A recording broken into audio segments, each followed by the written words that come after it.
Good morning, everyone. It is 9 o'clock on Tuesday, February 22nd. So I will call the meeting to order. And the first item is to ask for the clerk to do roll call. Please, Mallory. Alrighty, Councillor Clark. I'm present. Councillor Donaldson. Present. Deputy Mayor Kennedy. Present. Councillor McKechnie. Present. Councillor Smith. Present. Councillor Wood Roberts. Present. And Mayor Roberts. Present. Perfect. Okay, thank you. Everyone's in attendance. So we'll start off as per usual with our land acknowledgement. We respectfully acknowledge that Dysart et al. Is located on the Treaty 20 Michi-Sagig territory and in the traditional territory of the Michi-Sagig and Chippewa nations, collectively known as the Williams Treaties First Nations, which include Curve Lake, Hiawatha, Alderville, Scugog Island, Rama, Beausoleil, and Georgina Island First Nations. These ancestral homes are more than a place where the Anishinaabe hunted, fished, gathered, and grew their food long before the settlers' arrival. Indigenous peoples cared for these lands and waters and have welcomed us as their guest. We pay them respect by ensuring we continue to recognize their ongoing connection to the area and by supporting the health and integrity of the lands and community for generations to come. Next, I will look to see if there are any disclosures of pecuniary interest or general nature thereof. Councillor Smith. We want to adopt the agenda first. Sure, that'd be a great idea. Thank you for that. I did not do that. Would you like to adopt the agenda? I'm happy to move adoption of the agenda. Okay, Sure. moved by Councillor Smith. Could I have a seconder? Deputy Mayor Kennedy. Be resolved that the agenda for the regular meeting of Council of the Municipality of Dysart et al. Held on February 22nd, 2022 be approved as presented. All in favor? Thank you. Okay, then the next thing. Now that we have an agenda, Yes. I'd like to declare an interest in agenda item 8L, the request to waive site plan control. As my wife, Brenda, is the volunteer at Abbey Gardens who has been coordinating the request and the building permit process and so forth for the proposed new structure for their educational programs. Okay, thank you for pointing that out. Yep. And at that time, you just turn your camera off and do not participate in the meeting. So that's been filed with the clerk. Thank you. So now second, I'll follow the agenda, which has the adoption of minutes from both January 25th and a special meeting of council on the 11th of February. Can I have a mover and a seconder for those minutes, please? Councillor Clark and Councillor McKechnie. Be resolved that council approves the following meeting minutes as circulated. Regular council January 25th, 2022 and special meeting of council February 11th, 2022. All in favor? Okay, carried. Next, we have mayor and deputy mayor update. I have a few things that I wanted to highlight. Tomorrow on the county council agenda, we have a report regarding the short-term rental strategy. There's a survey, potential survey online or that they're going to be putting out. So that will be one of those things where we relegated it, moved it up, if you will, to the county because we were all lower tier municipalities trying to struggle with the short-term rental issue in terms of what to do, how to regulate, do we license, do we use a MAT tax? So check out that report tomorrow on county council. As well, coming up on March 9th is in the afternoon, the county council will be discussing the Shoreline Bylaw. I think I can safely say to the warden's comments that this would hopefully be the last discussion and we'll reach either some final conclusion, not knowing what that is, but I think that will be a very, very important meeting. So I also encourage you to be following that if you can. Last week, I attended virtually the AGM for the BIA, our local business improvement area, as well as Deputy Mayor Kennedy attended that. It was great. It was, we have a fantastic executive who are very, very dedicated to promoting the downtown area, making sure things like banners and flowers and are looked after, the parades. And it's been an incredibly tough 2 years, as we know, particularly for small businesses, for sole proprietor type businesses. And they've done an incredible job to try to stay resilient and, carry on. And in fact, we've even had some businesses open and within COVID in the last 2 years. So they're very hopeful for a better season for 2022. And of note, there are 2 people stepping down. Nellie Ashworth, who has given well over 20 years to the BIA. She's stepping down. That was rather emotional. So she's stepping down now, and Luke Shell will be at some point throughout the year, and he's been the chairperson for BIA. So he's done a fabulous job for them, and he'll be stepping down sometime throughout the year. So thank you to the BIA. I also want to thank all our staff in our Public Works Department. It's been a tough week last week. We did have some incidents with our truck, and you know what, it's equipment, and the most important thing is that our staff are okay and safe. We need to support them. It is an extremely dangerous and tough job. So I just want to acknowledge that and really thank our Public Works Department for getting out, calling for freezing rain again today. The chains are going on the trucks. So, I just think just a reminder for all of us to support our staff, but particularly those that are out in those dangerous conditions. So thank you for that. Okay, that's all I had for today. So I'll look to see Deputy Mayor Kennedy if you had any update. Thank you.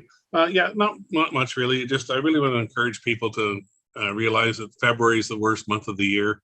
That spring's around the corner. I know that it's a tough time for a lot of people this month. Get out and enjoy any sunshine we can at this time. And I too want to acknowledge the people that work in our Public Works Department. I've ridden with Mike Ferry one day, and that was enough for me in that truck. Other than that, and the BIA, I think I really want to thank Luke and Nellie for the work that they've done. And I really felt good that there's some young people stepping up, young business and entrepreneur people, that the organization's in good hands. So anyways, that's it for today. Thank you. Okay, thank you. Any questions for either of us? Okay. Like I say, if you have time, stay tuned and watch those county meetings either tomorrow or definitely the one on March 9th. Okay, so the next part, we are going to move into the public meeting. So we actually have to adjourn this regular meeting. So I need a mover and a seconder to adjourn. Councillor Donaldson and Councillor Wood Roberts.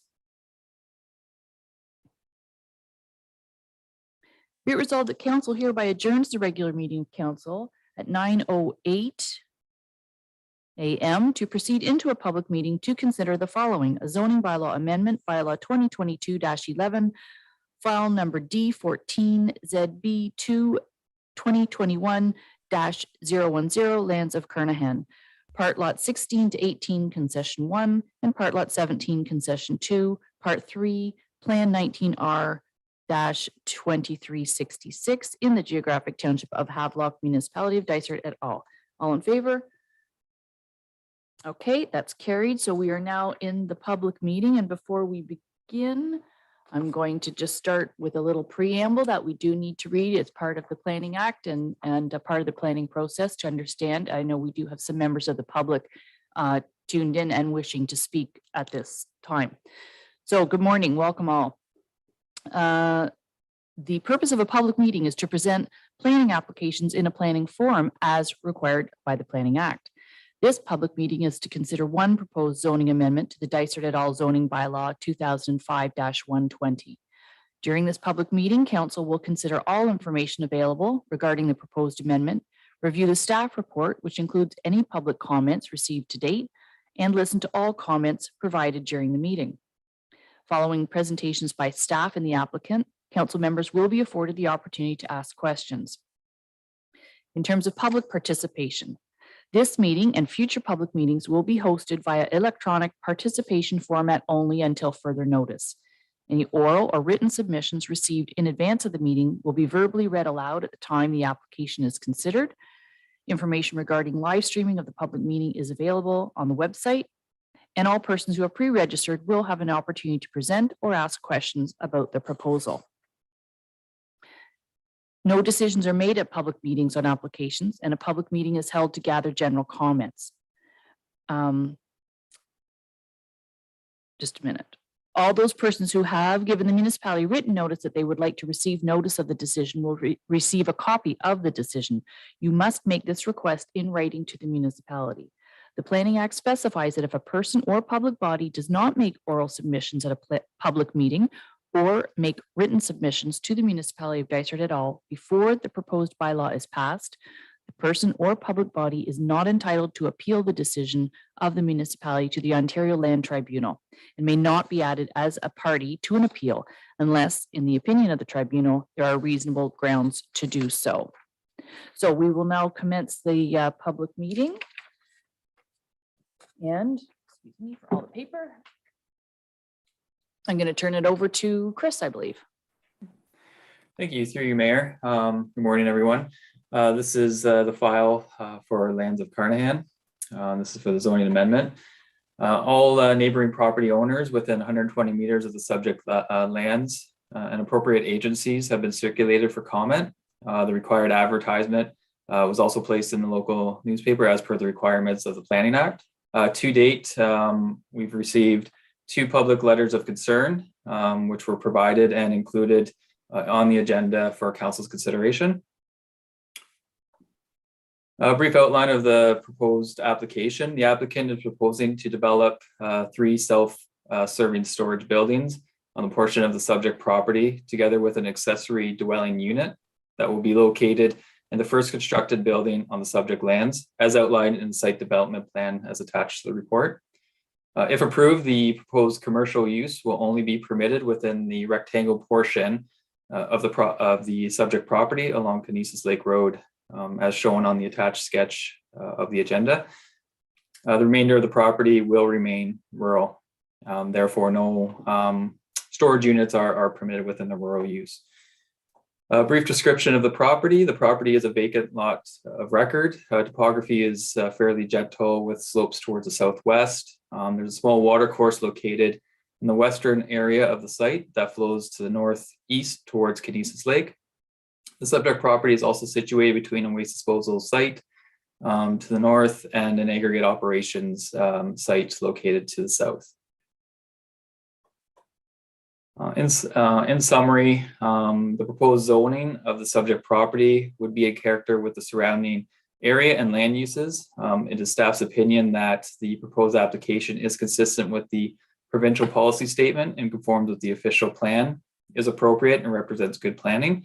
And I'd just like to note that I believe that Craig DeLeo is online with us today and will speak to the public comments that they have through the Birchie Residents Association as well. And that concludes my presentation if anybody has any questions. Okay, first, what I think I'll do is turn it over to Chris Bishop as you're acting as agent for the file, I believe, Chris. So I'll do that, and then we'll go to Craig, if that's okay. So Chris, go ahead. Sure, thank you, Mayor. I don't have too much to add past what Chris just brought up there. It is a 21 hectare parcel that we're looking to carve out. One hectare portion along the Canisius Lake Road, leaving obviously the vast majority of this property undeveloped. Everything we're doing is focused out on the Canisius Lake Road. You've got your aggregate pit to the south, you have the landfill to the north, and the real estate offices across the road from us. So we thought it was a good location for this type of development. Obviously, if there's neighbors that have concerns, I'm here to answer questions if needed of me. But that's all I have to add to that. Okay, thank you. Just wanted to check if you had anything to add. So at this time, I believe then we would go to members of the public. So that would be you, Mr. Craig. How do you say your name? DeLeo, or just take it off mute? You can take yourself off mute. There we go. It's Delio, like Dell, Delio. like computer, and farmer in the Dell with an IO on the end. Very good. Yeah. Okay, so go ahead with your comments. All right, we we, as a Birchie Lake Cottagers Residents Association, have no problems with the existing development. At one point in time, there was some confusion as you work by committee, as you're aware that somebody might not understand the concept of the rezoning. And now that we've established that it is literally about 3% of the total property, no, that's fine. I think our only concerns are moving forward, since the westernmost portion of the subject lands abut against our lot lines, that and of course drain, as Chris said, to the southwest, which is us. We're concerned that in the future, if any development occurs at the far west end, that might, any kind of drainage, if they're stored, and I'm not sure regarding the proper what is allowed to be stored in a storage unit. Are drums of pesticides or toxic substances allowed to be there? If that's the situation, we definitely do want to preserve the Birchie Lake environment. It is a no motor lake. When we bought our lands, we were subject to a series of conditions and rules that we had to accept before the land was transferred, before the title was transferred to the owners, of common sense. No motor lake means no internal combustion engines on the lake at any time. That includes snowmobiles in the winter and any kind of motorized boat, personal watercraft in the summer. It's quiet, it's peaceful, it's pristine. It's a high lake. It drains into Kinesis.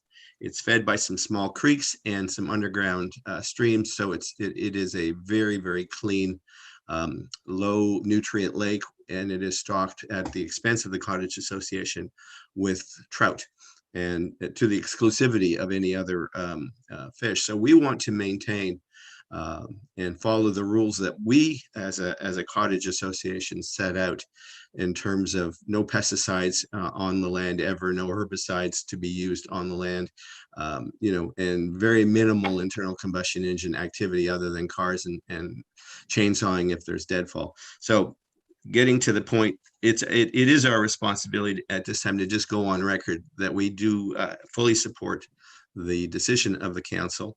However, we would definitely like, and I'm not sure if it's within the purview of the municipality, to create either a buffer zone or to make sure that the far west end of the property maintain an RU-1 status for a long time. Now, I understand there's a long time, but who knows how big and how successful Mr. Kernahan will be with his, but we want to make sure that there's no development at the far end over time. And I don't know if that's within the council's responsibility, or if we have to go to a provincial tribunal to declare our lands, pristine or safe or protected from any kind of developmental activity.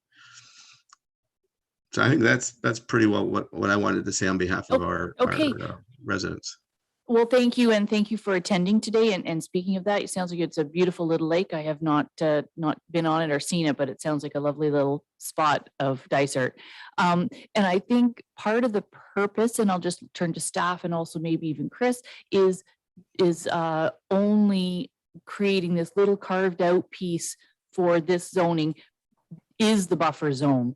Any time, if they want to go beyond the boundary of what they're requesting, would go back to this type of a process where you would have again an opportunity to say, no, that's encroaching too close. So really, that is the buffer zone to date. What gets stored in a storage unit, really, we don't have any authority over. I'm going to imagine that a normal person would be storing lawn furniture in the wintertime and that is correct, but in the summertime, I know, but anybody can store anything, and that's our concern. That if a landscape company or a marina decides to put in drums of used boat oil or whatever, and tainted gasoline, we want to ensure that if one of those drums leaks, that we're not going to be affected in the downstream. Right. And I do want to go on record. Mr. Orson has been incredibly forthcoming and informative. When I contacted him on Friday of a long weekend and in the late afternoon, he kind of got me set up when I couldn't get when I did send a response to the clerk for the meeting. I got will be out of the office until Tuesday at 9 a.m. message, but the reason I'm here more than likely is because of the multiple emails he sent over the weekend confirming my attendance. Well, that's great. Staff are certainly entitled to take days off. They are so much overtime, but we do appreciate the compliment to the staff. And so I did see Jeff Isles had his hand up regarding what people store in a storage unit. So Jeff, do you want to speak to that? Thank you. The only thing I wanted to point out for council's consideration is that the TSSA regulates the storage and transportation and handling of fuels. So if someone were to consider storing drums of fuel in the storage tanks, they would require TSSA approval. And does that go with pesticides and other toxic chemicals? I would have to look into that further. I don't know that off the top of my head. That's a concern as property owners next to a storage unit. But I think at this stage, where the location is, we probably will not be affected in the event of a catastrophic situation. But down the line, it's good that we go on record that we are cautious and bring that up to this meeting. Okay, that will be noted. So I'm now going to turn to the rest of council and see if they had any questions for the applicant or to staff regarding this. Storage units are all over the place and they're well needed, and it's a great way for people to keep the things like I just referenced, the seasonal type things that you want to be able to keep in a neat and tidy format. I do see that we've asked for a vegetation buffer so that, what will the view be like from the road? However, it is sort of in a, like Chris, you had stated, we've got the landfill, we've got some offices across. So questions to Councillor Clark, go ahead. Yeah, just more of a comment. I think this is a very good application or a use of that property, given that there is a pre-existing waste site, which to me would indicate it would be problematic to put a residence on there, because you'd be always concerned about something in the groundwater. You don't know for sure. It could be fine, but you don't know. And I think you're right. What we've seen is a number of storage units throughout the county that are usually in close proximity to cottage community or cottage areas. They're heavily used by the, to store a boat in some cases, or as you're mentioning, furniture, or these cottages often seem to be a dumping zone for old furniture from main properties. So there's often a transition thing. So I think in most cases, you're just looking at people's, personal furnishings and equipment. So on that basis, but as Jeff has noted, it would be good to identify if there is opportunity to see if there's restrictions on what can be stored, if that could perhaps maybe be put into the agreement if there's an overrider that can be enforced through some kind of provincial legislation or whatever. But thank you. Okay, Councillor Clark, before I go to Councillor Smith, there is permit, they are requesting a dwelling in building number 1, and they've done that because it's the furthest proximity from the landfill. So I just want to be clear, there is going to be a dwelling within building number 1. Yeah, and but it's not guess, residential per se, like a whole bunch of homes along there. It's a business. The idea of having potable water, like I said, may be a concern, and just that it may need an extra layer of protection, I guess, or inspection is all because my concerns would be. But to put a small a grouping of residences in that area, it could be problematic if there are any issues with the groundwater. Is all my concerns. But I thought the idea of a storage unit in that that particular location, given the pre-existing and even a small office as you're mentioning, or space would be appropriate. It's just you haven't got a family there that's drinking water straight out of a well, and you don't know what they're dealing with. So. Okay, so I do, Councillor Smith, I know that you're next, but I think that Chris Orson wanted to answer that question or comment. Thank you. Yes, and those are great points by Councillor Clark. The D4 assessment report does outline that they'll have to do some testing of the water prior to the occupancy and stuff like that. That's the Cavian report. And as of right on the rural, they would be permitted a dwelling unit. They're doing this in the commercial use for the time being, and maybe down the road, if they decide to develop their house on the rural, then they would take that unit out of the commercial to be able to use to be able to have that residential portion on the rural. The other point, definitely, if through the Standards Act there, if it doesn't mention anything with pesticides, something that it could be considered definitely is maybe having that put into the agreement of maybe storage of types of materials. So maybe if it's not for this one, definitely if further zoning amendment was to come in to further expand, not saying that that's the case, but if that was to be the case in the future, as Mr. Delio has identified, then that's something certainly that could be considered as well at that time. Thank you. Okay, thank you.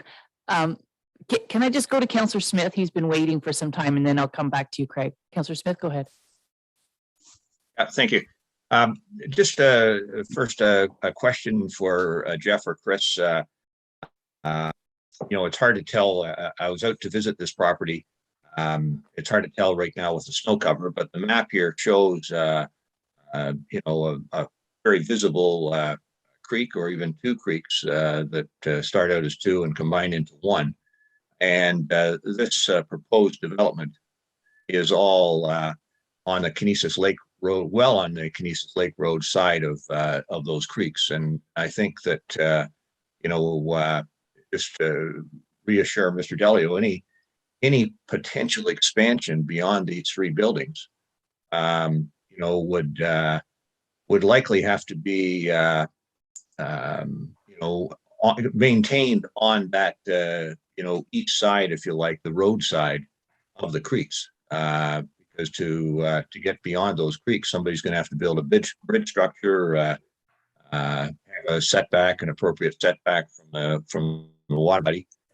So could Chris or Jeff kind of comment on the kind of difficulties that might be involved to expand anywhere over near Birchie Lake? Yeah, I would say those are great points, and any expansion would have to be considered for compatibility, would have to be considered through potential studies. If there is a creek and stuff coming through, if there's any sort of environmental features, those would all, there may be studies that would have to be required in order to permit these proper setbacks and all those type of things. I can't comment on the layout or the design, but definitely those would be the considerations for compatibility uses. And definitely taken into big consideration would be the adjacent landowners, and that would definitely be something to consider for buffer and everything else. Going back to this portion of that's applicable to this application is, I think it's approximately the closest distance from the zoned area to the closest residential property of Birchie Lake. The Residents Association is, I think, about 520 to 600 meters away. So therefore, anything in the future, we definitely take into those considerations for compatibility, for environmental, the ecological function and everything else of the property. Great, thank you. Okay, and then Jeff, want to lastly- comment? I had another question, but let Jeff go ahead first, I guess. Okay, go ahead, Jeff. Yeah, if I could just elaborate on that, I just wanted to mention that, yes, further development will require further council approvals, and that all development must comply with all laws, including setbacks. But I just wanted to mention to council, after a quick Google search, the provincial government regulates the sale, use, transportation, storage, and disposal of pesticides in Ontario. So again, if that's something being proposed, there are approvals required through the provincial government. Okay, thank you for that, Jeff. Craig, Deli, did you? Oh, I'm sorry, Councillor Smith. Go ahead, and then we'll go to Craig. Just one other question for again, Chris or Jeff.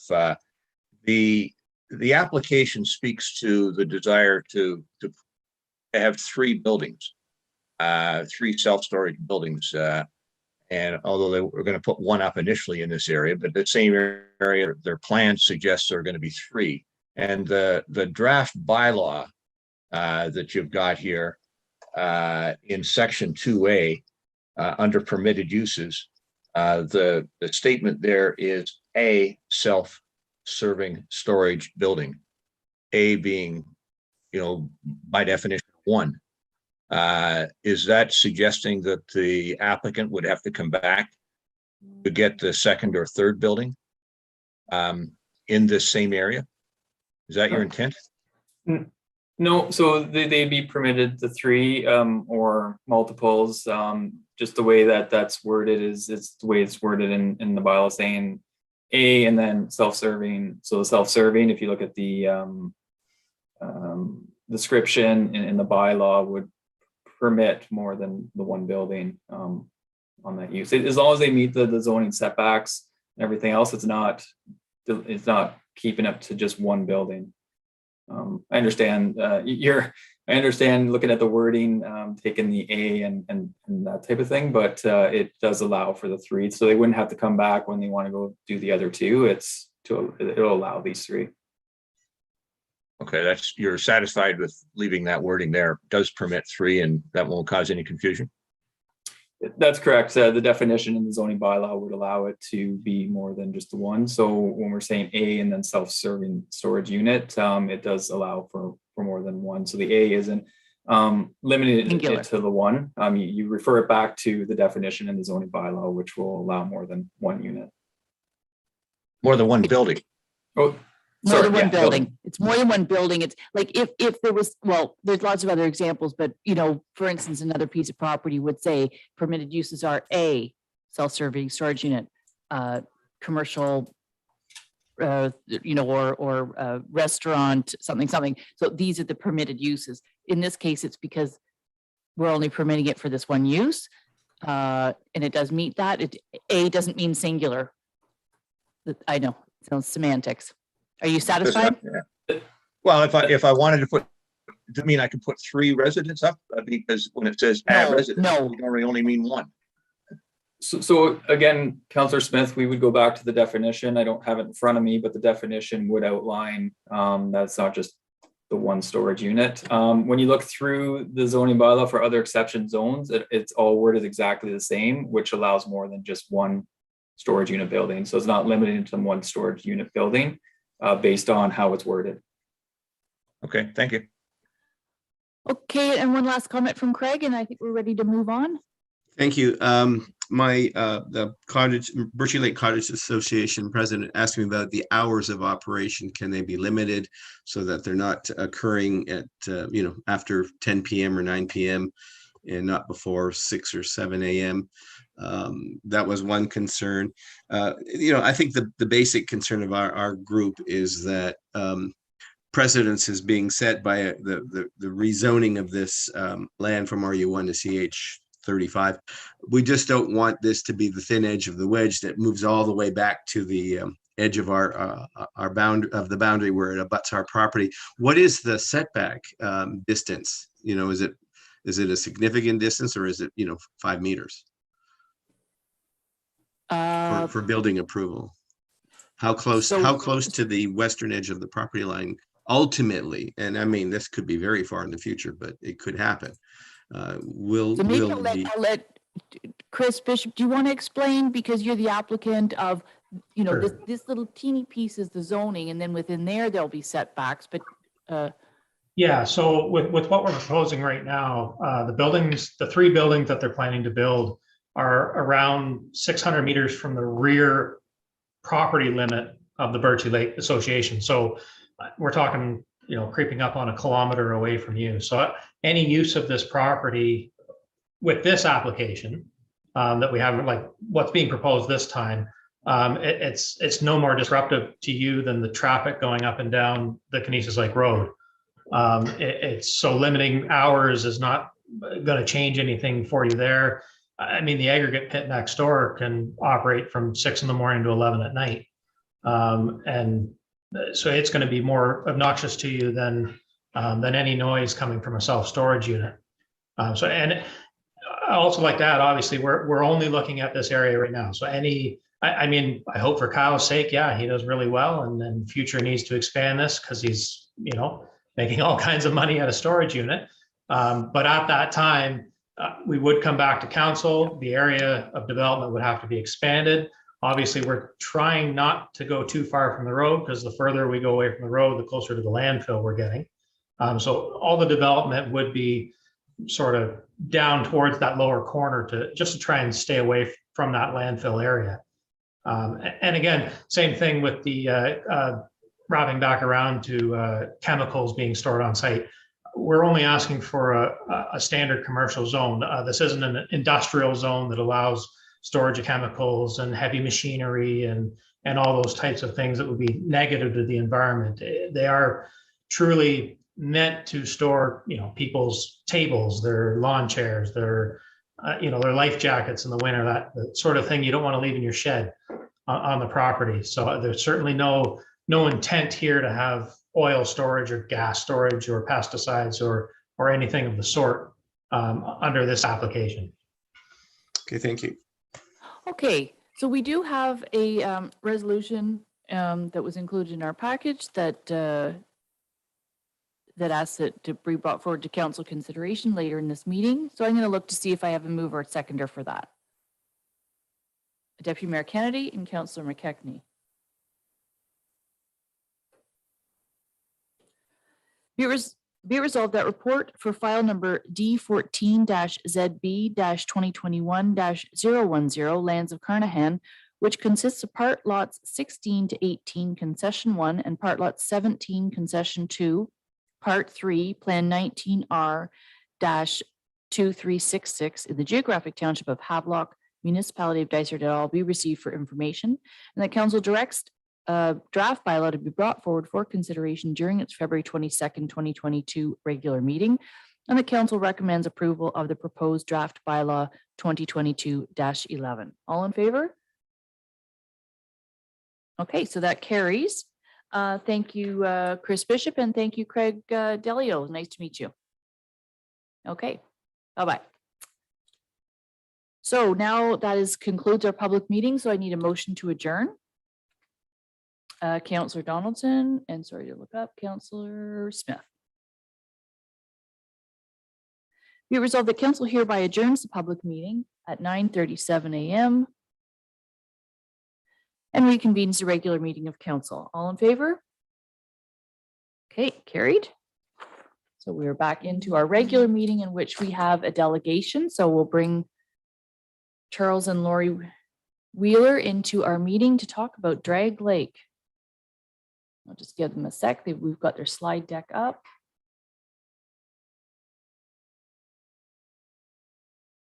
And I'll just wait till I know that they are on screen themselves.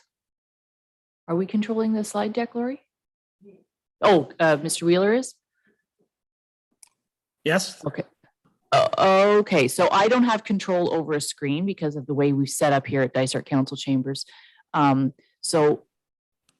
So I am sharing my screen. Can you not see my screen? Yes, well, I can see your screen. I just can't see your face, but that's okay. Welcome to Dysart Council and thank you. And I'm going to turn it over to you to present your delegation. Go ahead. Okay, so I'll put my screen on at the end if there's any questions. So my name's Charles Wheeler. My wife Lori and I are pleased to talk to you this morning about the book we're writing about the history of the Drag Lake community. We live on Depot Bay, which is on the east side of the lake.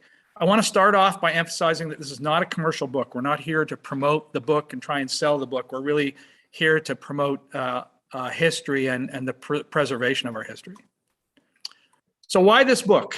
So Robert Penn Warren said that history cannot give us a program for the future, but it can give us a fuller understanding of ourselves and our common humanity so that we can better face the future. So our purpose in writing this book is really to understand the past so that we can better understand the way forward in the future.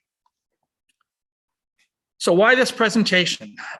We wanted to share with council some of what we learned about the history of the Drag Lake, Art Lake, and Mud Lake community. And we're going to play a little Drag Lake Jeopardy at the end and show you some teasers about some of the things that we found.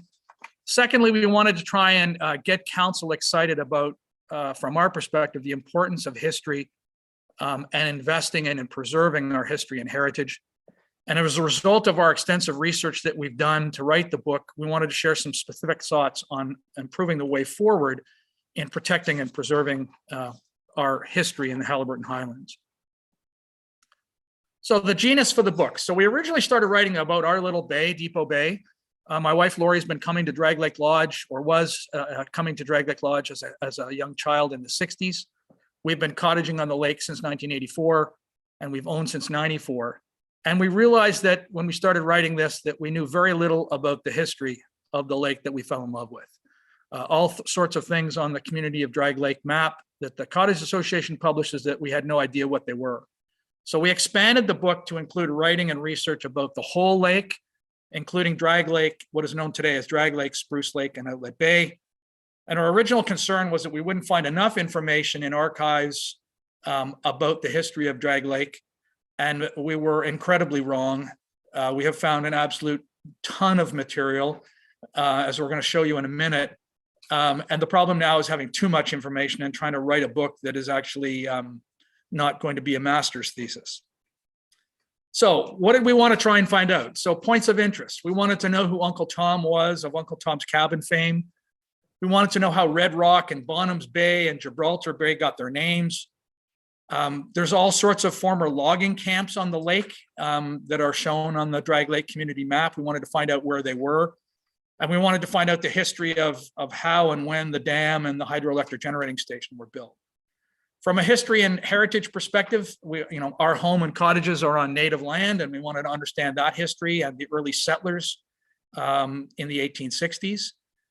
We wanted to trace the origin of the lake names and the road names. So we managed to trace all of the road names. There's 55 roads that penetrate Drag Lake, and we found the origin of about 52 of them. We wanted to understand how and when somebody had the vision to establish public beaches on Drag Lake. And we want to understand the history of children's camps on the lake. There are 7 that we found that were camps on the lake at one time or another. And of course, the resorts like Drag Lake Lodge and the Domain of Killian. So the research efforts to date. There's lots of books that have been written about Halliburton County and Dysart and early settlers and Niven, but none are focused on Drag Lake. So we've spent a lot of time researching this. I've interviewed 55 people on the lake to understand their history and ownership on the lake. You can see from this list, we've spent many days at Library and Archives Canada, the Province of Ontario, City of Toronto Archives, Peterborough, Trent University. We spent a couple of days in the Halliburton County Echo office going through the paper copies of the Echo they have going back for some period of time. We've been in touch with the Halliburton Highlands Genealogy Group, and we've made too many visits to the Halliburton Highlands Museum to mention, and I want to specifically single out Steve Hill for his help in supporting our research. He is literally a walking encyclopedia of history of the Halliburton Highlands, and we wanted to say especially thanks to Steve for all his help and support. So the structure of the book, there is an Aboriginal land acknowledgement and an acknowledgement of all the people that helped us, how the book is organized, how the road names and the place names on the lake were derived, pre-European history, the exploration and surveying of the lake. One of the biggest issues that beguiles people on Drag Lake is water levels. And we have quite a history now of how Parks Canada and the Trent Severn over the years have helped or hindered water levels on Drag Lake. Done a lot of research about hunting, trapping, and fishing and farming and the lumbering. My wife, Lori, is a top-notch researcher, and she has researched how the area was lumbered. And we now have a really accurate picture of how Drag Lake was lumbered from the 1860s up until the end of the 40s. There's a section about recreational lake use, development on the lake, how cottaging started, when people got hydro connections on the lake, and some really interesting stuff and photos of the children's camps on the lake and what they looked like then and what they look like now. We also did a media scan and found 1,000 hits with a reference to Drag Lake in various media. And through the 55 interviews that I've done, we've created individual stories of cottage and home ownership on the lake, supported by people's personal records and photos of cottages that date back to the 30s. So a little fun, this is just trying to get you interested in history. This is a little Drag Lake Jeopardy. So Kashquashi, so under when red men roamed Drag Lake, Kashquashibook is the original name for Drag Lake, meaning this, and we'll tell you in the book what that means.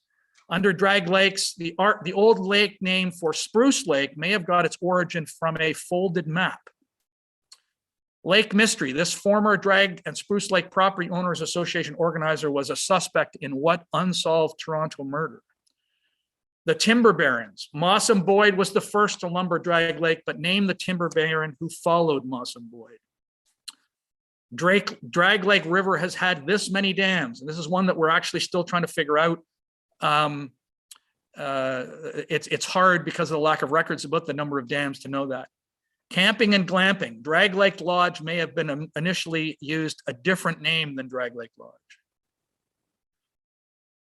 Water everywhere. This Trans-Severn Waterway bureaucrat gave Drag Lake cottagers the middle finger for decades about water levels. And there's quite a history of this particular person being a thorn in the side of Drag Lake from a water perspective. People and places. There is a governor general that visited Drag Lake many times and stayed at a 1930 stone cottage, which we will name. There is a road on the lake that's named after somebody who was known as a real party animal on the lake in the 1940s and 50s. There is a road on the west side of the lake that got its name from someone who liked to peep in people's windows. I don't know whether you know that. Media echoes. Well, there is a former Drag Lake year-round resident that was the former owner of the Halliburton County Echo. And from an early settlement perspective, there was a family that was the first settler of the north end of the lake and who has both a creek and another part of the lake named after him. So these are only presented as sort of teaser. These are questions that we've answered along with many others in the book itself. So some thoughts on preserving our history. So George Santa Anna said that those who fail to learn from history are condemned to repeat it. But for history to be learned, it has to be visible and accessible to be effective. So Dysart et al., from our perspective, is the key, obviously, to the preservation of our local history. I spent 42 years managing multi-billion-dollar rapid transit projects for the TTC and Infrastructure Ontario and Metrolinx. So I know how the process works in terms of investing in buildings and roads and bridges and other municipal assets. And it's a relatively straightforward process, and that seems to get everybody's attention. But our point in making this presentation today is to emphasize that investment in physical assets has to be balanced with investment in history and heritage. Dysart does a good job of it, and Halliburton Highlands Museum is a great asset, but we think it needs further investment by Dysart, and we have some suggestions that we'd like to make based on our research and using that facility for research. So the specific Halliburton Highlands Museum investments that we're talking about, and they're not necessarily costly investments, but there's some things that we think that could be improved, and these are all tried to be constructive about trying to enhance the value of the museum. So the first one is a digital inventory of paper, audio, and photographic reference needs to be prepared and put online for research purposes. It's very hard when you don't have this kind of an inventory for researchers such as ourselves looking for that needle in the haystack. Halliburton Highlands has a great volume of information, but it's difficult to find, and you have to really rely on Steve and others, Steve in particular, to find things because there isn't a digital inventory. So one of the ideas was to have a series of summer students that could be used to create a digital inventory that could be online so that historians know better where to look for some of this stuff. And perhaps that could get funding from upper levels of government to be able to do that as a history project. A lot of the material in the museum is in boxes, is in staff's offices, or buried behind other material. And from our perspective, could be better organized and shelved and inventoried. And it would ultimately save staff time and effort in finding things. And there's a risk, obviously, if somebody retires or leaves the municipality, that the knowledge of where all this stuff is within the museum walks out the door. Though there used to be signs on Highway 118 that pointed to the museum that are no longer in place, and we think those need to be reestablished for increased visibility and awareness of the museum. Apparently, our understanding in talking to Kate is that they were taken down because of budget concerns and the fact that the MTO had increased the cost of these signs being on the road.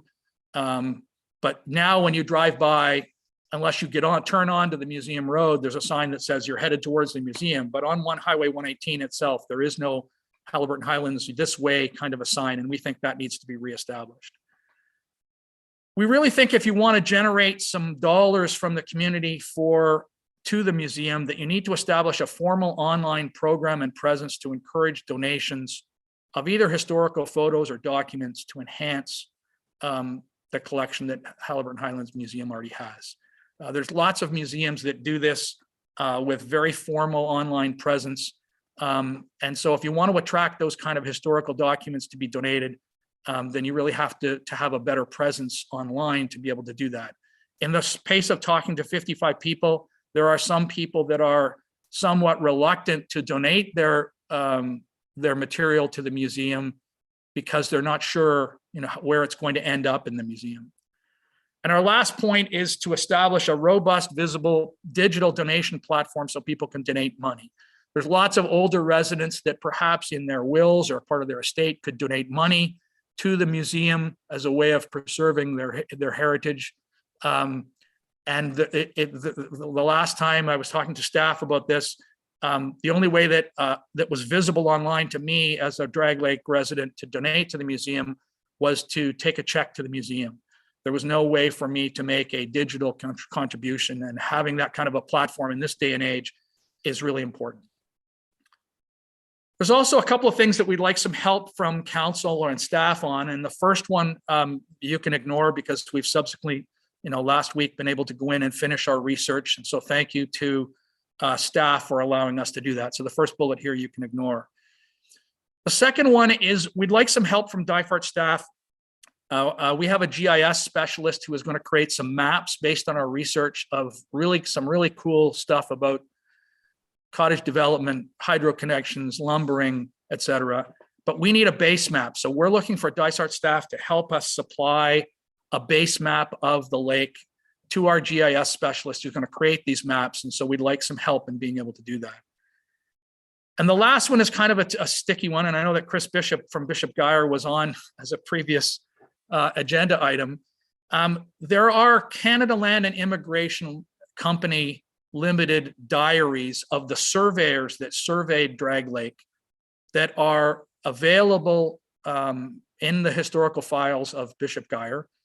And we've talked to Curry Bishop about those diaries, so we're sure that they exist. They are not in the Ontario Archives or the Provincial or National Archives, and we'd like to have access to those. And we haven't been able to facilitate that. There are privacy issues, there are freedom of information issues, and so we'd like some assistance from staff or counselors in trying to have a meeting with Bishop Geyer, between ourselves, between city municipal staff and Bishop Geyer to try and understand how we could create a framework where we could have access to those diaries to support the end of our research. So that's really my presentation today. I'd be pleased to answer questions about the book and our suggestions for preserving our heritage. Okay, well, thank you, Charles and Lori, I know, Lori, you're on screen there too. We can't yet see you. Maybe just thank you very much for doing that, on sharing the screen. And if you want to put your screen on so we can see your face, if you're able to do that. Yeah, I want to thank you for your presentation. Very interesting. I'll just give you a little note. I too stayed at Drag Lake Lodge when I was either 4 or 5 years old, and our family went there for a vacation, and I just remember being very sunburned. I think it was before I'm a similar age of you, Lori, and I don't think people knew anything about sunscreen, and I think I sat out in the sun. I just remember being really sick, but we had a fabulous family vacation. I was very little, but do remember that little bit of Drag Lake Lodge. So congratulations on the book. I just want to caution council, if we start getting too deep into a dive about the suggestions on the museum, this delegation might go on for an hour or more. We appreciate that. The museum, we've just sort of finalized our budget, and the museum every year comes up. So I think that it's timely that your suggestions for the museum, but I don't know if I want to encourage council to go too deep down that. I think that would be like a special subcommittee, a special meeting, and maybe bring you back in with those suggestions at another time, if that's okay. Sure. With museum staff, which we don't have on screen right now. So I think we'd need to do that as a sort of separate issue. So go ahead, Deputy Mayor Kennedy first. Yeah, thank you very much, Mr. Wheeler. I love Drag Lake and looking forward to this book coming out. When I read this, I thought this might be a perfect opportunity to get our cultural committee involved. That these same questions could be posed there, would allow staff time to answer them. I have some initial concerns about having staff spend 10 to 11 days on this project with you. That's 80 hours, 2 weeks worth of work potentially. So there's a lot of things to consider going forward as far as research projects, but I think maybe, in my opinion, the cultural committee might be the perfect place to land on to start those discussions. Just my comments. Thank you. And just to clarify, we basically, staff brought books into us in the council chambers. We were in there for 8 hours at a time working on our own. The staff interface was 10 minutes at the beginning and 10 minutes at the end. The rest of it was my wife and I sitting at the council table doing research without staff being present. It still does take staff time, and they did accommodate throughout COVID, and now we're open. So like you said, that point is no longer, but it takes a little bit of staff time. And what I do see Councillor McKechnie, so we'll go to him first. And then also I wanted to hear Tamara, if you don't mind coming next on after that, because talking about digital records in general. Okay, so Councillor McKechnie. Yeah, I'd just like to say thank you to Mr. and Mrs. Wheeler for bringing it to attention. I'm really looking forward to your book, and I wish you all the best with being successful at it. But I really want to thank you for talking about reminding us all about our past and our history. That's something that I'm very strongly opinionated about. I can't understand why we'd ever want to forget about our past. And you sure outlined a lot of great things that I've been up here a long time myself, but I didn't know about Drag Lake. And I'd like to say thank you again for that. And also you had some great ideas about our great museum. And like Andrea says, we'll discuss this later. And thank you very much for your presentation. Okay, so Tamara, do you want to talk about digital records in general? Sure, but the other thing I was going to note was that they're working on getting the online payments up and running between finance and the museum on the website. And they do have a Square reader available for future reference as well there for Interact or Visa payments. Just so you know, for the future, in terms of digital records, we were, between Mallory and I, starting to look at starting a project this year, or investigating anyway, but the county right now is going to lead that at their end, and then we'll probably be hopping on once they've got things in motion from the municipal end. The museum end's a different beast altogether, I think, but I do agree that Kate needs to be part of the discussion in terms of what can be done there. We've certainly discussed that we need to look at options for the future, because they are right. There's a lot of history just with the curator alone that's going to walk away when he does. So it'd be nice to have a plan for the future for that, for sure. Yeah, I mean, just one comment on that. We've been sort of paranoid in our own house of having double copies of all our digital records so that we don't lose things. I mean, I would hate for a fire to affect the museum. If some or all of that was digitized and there was something like that happened, then you have digital records of it. But right now, it would all be lost in the absence of some sort of the digitization of the inventory that's there. Mm-hmm. And in terms of fundraising in general, like I said, that comes up during budget meetings and different times throughout the year regarding the museum. And it's, I guess what we'll have to determine as a council, is it our goal to just have people donate to the general operation of it, or is it goal specific? So this year we're doing major renovation on the Reed House. People tend to donate to specific campaigns, not necessarily ongoing. So it's a little bit, like I say, there's going to be a deeper dive involved in how we fund the museum and going forward. Going to be. So any further questions for now to receive the delegation? One question is, are you self-publishing, and when are you hoping to have this available? So we're meeting with somebody that's going to put it in a Word document into a publishing format next week, we hope, and then have it to a publisher late March, early April for it to be physically published. We weren't originally going to publish it. We were going to provide people with a memory stick, but there's so many people that have said they'd like to have a bound copy of it. We actually have permission from some people locally that own Ethel Curry's images, their paintings of Drag Lake, to use that as cover art. So you're going to see a lot of Ethel Curry's, actually not her painting physically on Drag Lake, but her paintings of Drag Lake are going to be focused in the book with the permission of the owners of the paintings. That's fantastic. That was going to be my very last question, because just in your slide deck alone, these watercolors, are these Ethel Curry's? No, these are actually from a Peterborough artist by the name of Neil Broadfoot, who wrote a book called Me and Len, Life of a Halliburton Lumberman, 1900 to 1940. And we got permission from his widow to use that artwork in the book as well. Okay, they're beautiful. Well, congratulations. Good luck on everything. We look forward to the book coming out, and we will be in touch. We'll see where we go next with the sort of museum, in terms of the museum strategy and the questions and the suggestions that you brought up regarding that. So thank you, and we're more than willing to help with supporting this through some sort of a committee or some sort of an interest group to try and help further this along. Thank you for your time. Well, thank you. And that's what we needed to hear. That's what I keep saying, is it isn't necessarily staff's job, and it isn't necessarily council's job. We need to have this a little bit grassroots. So you know what? You put your name forward, you might just, so thank you, Charles and Okay, Lori. thank you. Appreciate the time. Yep, I need a mover and a seconder to receive, please. Councillor Wood Roberts and Councillor Smith. Thank you. Bye-bye now, thanks. Be resolved that council acknowledges receipt of the delegation from Charles and Lori Wheeler regarding accessibility to historical data held in the Dysart Municipal Office and Halliburton Highlands Museum. All in favor? Okay, that's carried. Thank you. Okay, so let's move along in the rest of our meeting, which is under reports and recommendations from local agencies. I'll just go through the list, even though there's only minutes for one or two, but I will look to, excuse me, Councillor Donaldson for the Harcourt Community Hall Board.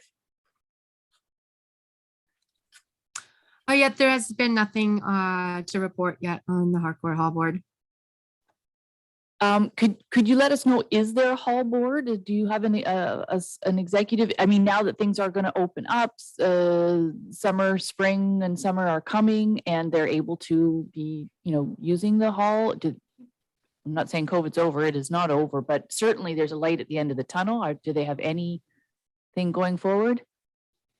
I can check with the ladies committee and see what they have planned for it. And I can talk to Andrea out. Tamara, did you want to? Yeah, I was going to say, we're hoping to have a meeting with you and and Andrea and some of the user groups over there. So if you're able to identify some of the key names of perhaps people that are still using it or hoping to use it, then maybe we can get that happening sooner than later. It's practically still a new facility. It's absolutely gorgeous, and it would be nice to see it used for bingo and used for community events. That's what it was built for. So yeah, if you can follow up with that, would be great. Councillor Smith, West Guildford. Yep, thank you. We were able to meet at the end of January. It happened with the calendar and the loosening of COVID restrictions. So we had an in-person meeting there on January 31st, and we'll have another one next week. On the January meeting, we had a guest in. There's two women have made an application to run a summer day camp out of the facility. This is for children, and it would run Monday to Friday, and then also have a special program run on Saturdays. One of the ladies is a retiring school teacher, so there's some capability there in terms of dealing with children. They still have some work to do, but they wanted to get some feedback on the concepts, and they've been having discussions with insurance companies and so forth. So they seem to be pretty serious about it. And we'll hope to learn more in the next month or so in terms of whether this can actually come together for the summer of 2022. But it would be pretty exciting. Certainly, early feedback from the community was quite positive. And otherwise, we are starting to get things reopened. The pickleball got restarted there first week of February, and looking forward to more events as we get to better weather and people feeling more comfortable. Thank you. Great. And you were able to share the news about the grant that we received regarding the rink, the outdoor rink there, as well as at the Harcourt facility. There'll be an outdoor rink. Yep, great. Okay, Councillor Clark for Rails End Gallery. Yeah, thank you, through you, Madam Mayor. Yeah, we had been scheduled for a Rails and Gallery board meeting last week, but with the weather and actually the impact on hydro and internet, even with Zoom, we were not able to meet, so we deferred that until next month. But as you can tell by the report, there's still lots on the go. They've been doing a big exhibit, something called the Points of View exhibit. 65 participants is huge. So you can tell that people are a lot of creative people in our community are spending their downtime, creating things, or being artistic. So that's good. The Arts and Crafts Festival, they're moving forward with the planning on that still, logistics and planning, and trying to optimize the layout as to what it would look like this summer, and also trying to come up with some options or ideas around how to address some of the parking stuff. And then the third item is with regard to the ongoing programming and, for the ukuleles and the art stuff. And it's, as you mentioned, COVID still is very active. So a lot of this is still being done online, but they continue to engage the community and make sure that, people are remaining creative and artistic. Thank you. That's great. Good. Okay, so thank you for that. I do have a resolution to receive the Rails and Gallery report. Moved by Councillor Smith, seconded by Councillor Clark, I thought. Be it resolved that Council acknowledges receipt of the February 2022 Rails and Gallery and Arts Centre report. All in favor? Okay, that's carried. BIA, Councillor Wood Roberts, you weren't able to attend the BIA, but did you want to speak to anything? That was the AGM, but just on regular business?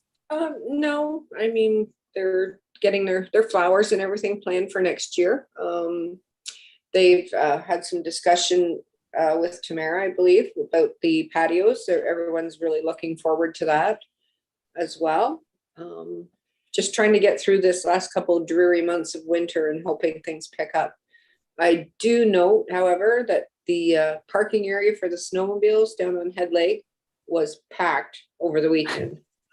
So those people are walking around in town, they're purchasing food and going in the stores. So that's a very positive thing that the Snowmobile Club brings to the BIA, and they appreciate it.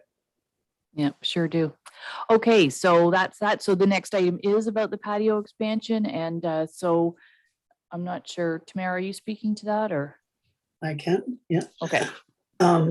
Since we wrote this report, we reached out to the BIA, as Councillor Wood Roberts noted, and they did reach out to the local businesses on our behalf and have determined that 3 of the local restaurants, including Cozy Corner, would like to use parking spots on the main street again this summer. I know Cozy in the past has not used the street; they've been using their side lot. So there are still some logistics and questions there to be answered, but this has been allowed by AGCO again this year as a recovery initiative. So at this point, if council would like us, so we're looking at it as a recovery one-time thing still, as we've done the last 2 years, but if council would like to look at, have us bring back a suggested fee or anything like that for this year or future years, we could bring back a staff report on that. Okay, Councillor Clark first, and then Councillor Smith. Yeah, I very much think we should be supporting this. It's going to be one, if not 2 years, for the business to recover from what's been happening the last past years. Anything we can do to enable them to get back on track. It is going to cost us in terms of a few parking spaces on the street, but I think the the parking spaces don't mean anything if we haven't got the businesses there for people to park for. So I think we have to, it is important that we step up and support this request, at least this year, if not in the next. Thank you. Okay, Councillor Smith, next. Yeah, I'd echo that. I don't think there's been an industry that has been more impacted by COVID closures and restrictions than the restaurant industry. And so from a point of view of the summer of 2022, I think we should make these parking available to those restaurant operators at no cost. We can take a look at in the fall or as part of the budget process for 2023. What we might do then. But in the short term, this is an industry that has had extremely difficult time, and particularly in our community where, the delivery options that exist in the big cities for home delivery of prepared foods just, again, are either non-existent or almost non-existent. So it's something we should do. It's important. Thank you. Okay, so I think always we could assume, and one of the decisions we could say is the patios aren't allowed because it's still our property. So I don't think that that's on the table. Everyone's wanting the patios to be allowed. So then the other thing is, do we charge for them? And I've heard from two councillors that no, we don't. For 2022, we look at this as a recovery and we don't charge a fee, but it is only for 2022. Two things, we don't know that AGC, I can't say it, AGCO will extend, it's particularly for the liquor license, will extend it again. And secondly, the summer 2023 is a whole nother ball game. But so I've heard from two councillors. Is there any councillors that think that there should be a nominal fee to cover the loss of revenue for those parking spaces?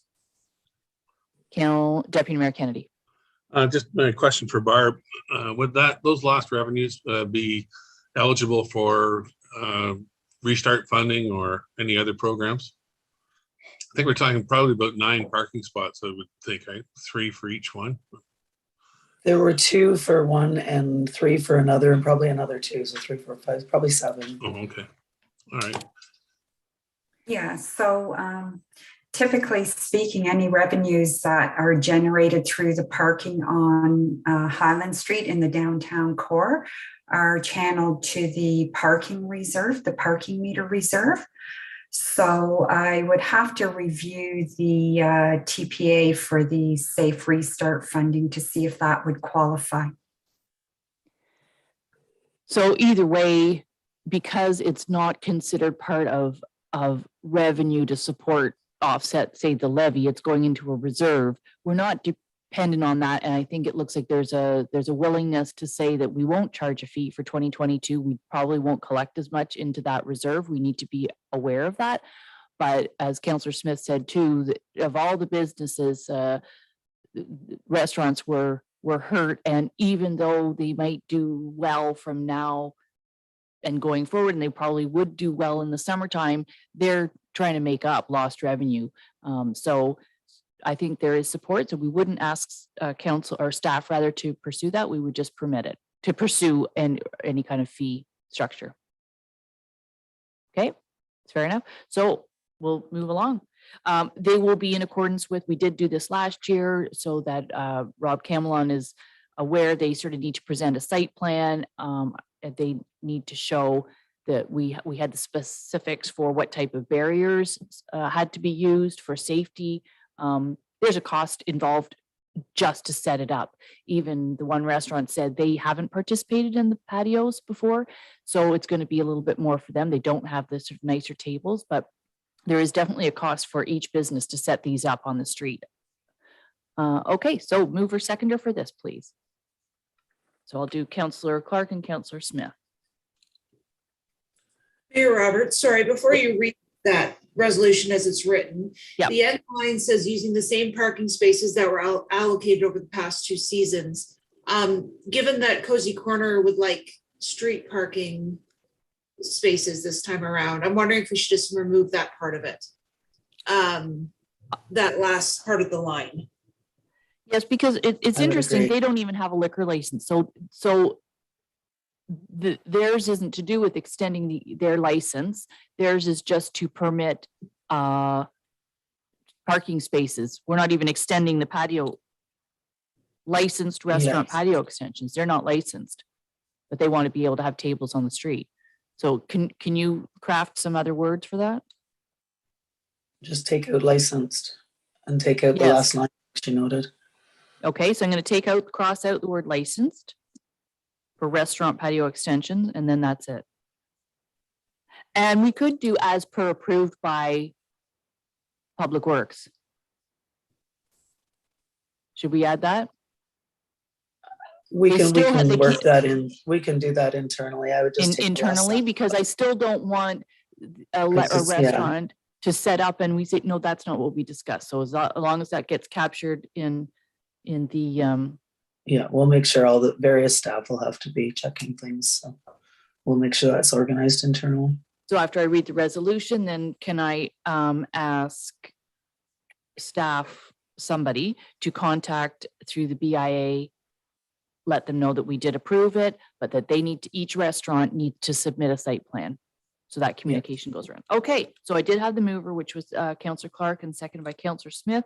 Be it resolved that council authorize full service restaurants on Highland Street to make use of parking spaces and or private property for restaurant patio extensions in 2022. All in favor? Carried. Excellent. I have to say, I was out for dinner at a restaurant on the main street on Friday night, and it was packed and it was wonderful to see. So that was great. Where are we? Harvest Halliburton. Anything to report there? Yeah, no, nothing new for February. Thank you. Okay. Anything on the other three remaining in that section? Councillor Deputy Mayor Kennedy. I'm happy to report that there is a meeting in March. Dysart doesn't really have a site specific here, source protection site. So we're just very minimally involved because some of our lakes are the headwaters for other areas. So we're only invited to one meeting a year, usually just for a very short portion, but that portion is coming up in March. Thank you. Okay, well, thanks. Thanks for that. Okay, so moving on next in section 5, recommendations from the Committee of the Whole. They're all in there. Can I see a mover seconder for that? Councillor Wood Roberts and Deputy Mayor Kennedy. Be it resolved that the recommendations from February 8th, 2022 meeting of the Dysart et al. Committee of the Whole be adopted by council. All in favor? Okay, carried. Next, we have a bylaw for the fees and charges bylaw for the Welcome Center as per our last discussion at the committee to make some changes. Oh, excuse me, I have to open that up. Are we bringing Andrea? Yes, Andrea is coming in to speak to that. Okay. Hi, Andrea. Good morning. Good morning. Okay, I'll let you speak to your report. Okay, so as per the Committee of the Whole, we adjusted took a look at the fees and adjusted them to accommodate for evening rentals and covering staff time. The rates that we've listed below look a little bit different than before, but they're done hourly. That way, if an event spans daytime and evening, we charge by the hour, but then there is a flat rate for anything that takes place after 5 p.m. There's a $100 flat rate charged regardless of whether your event goes from 5 to 6 or from 5 to 11. That's a flat rate fee to help just cover those costs.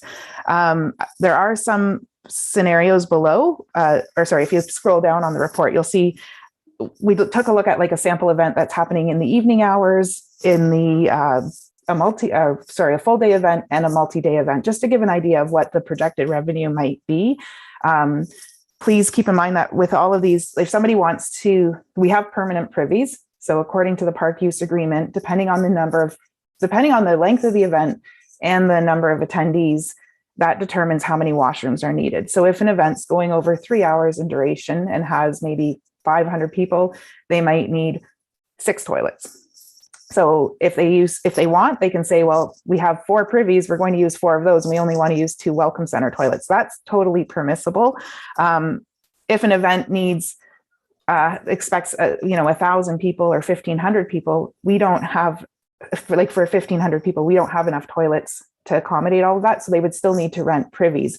But what we're proposing to put into the park use agreement is this line here that says, sorry, I have to look at my other screen to see it. Okay.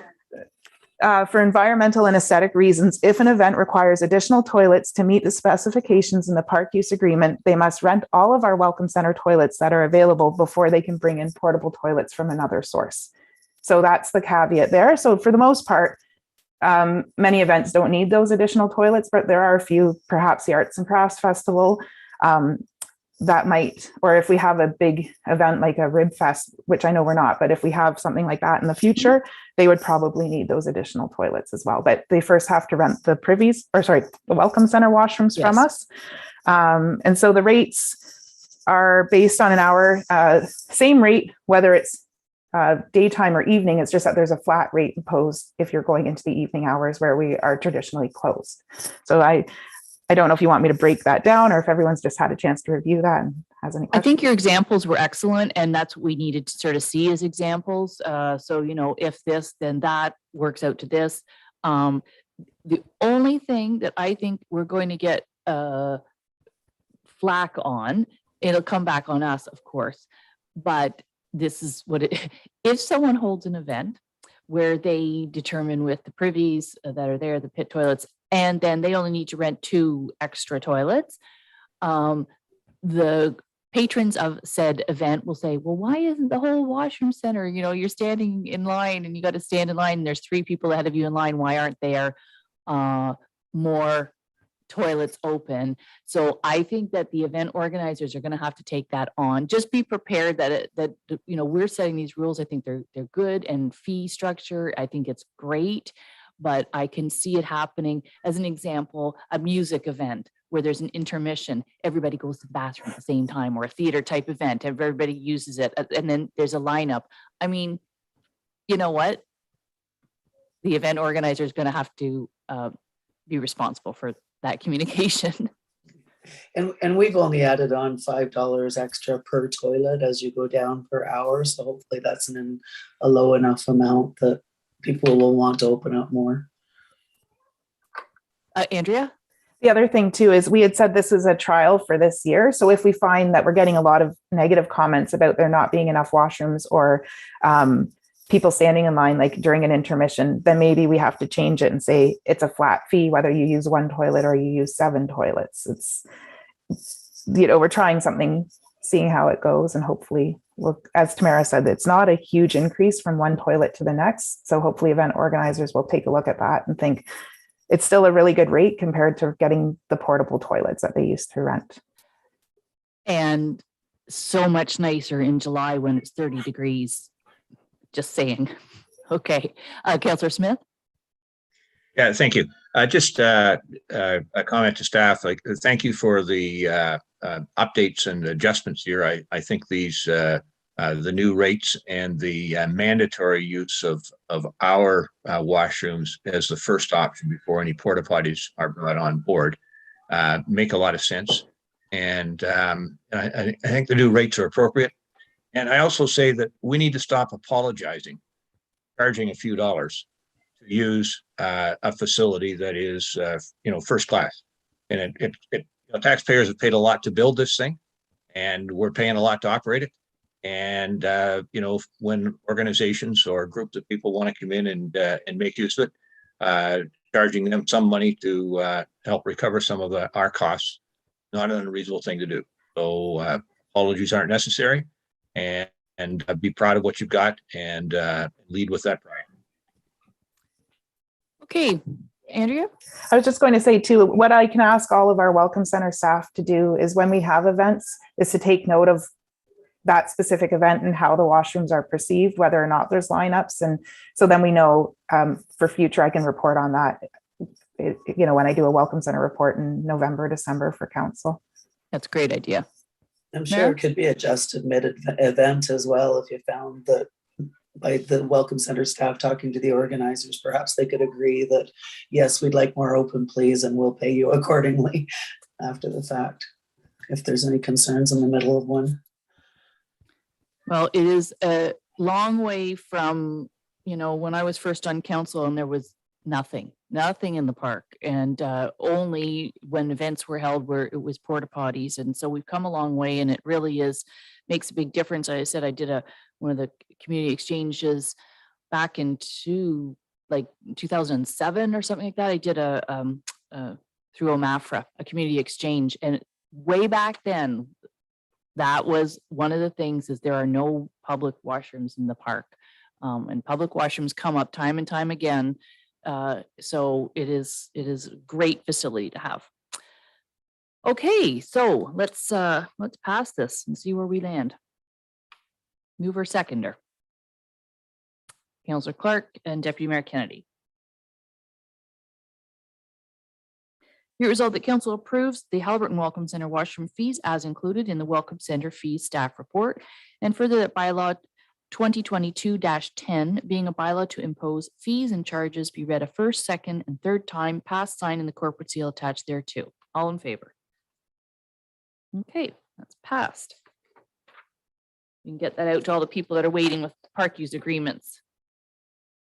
And we just have one last thing in this section 7 is the Barbara.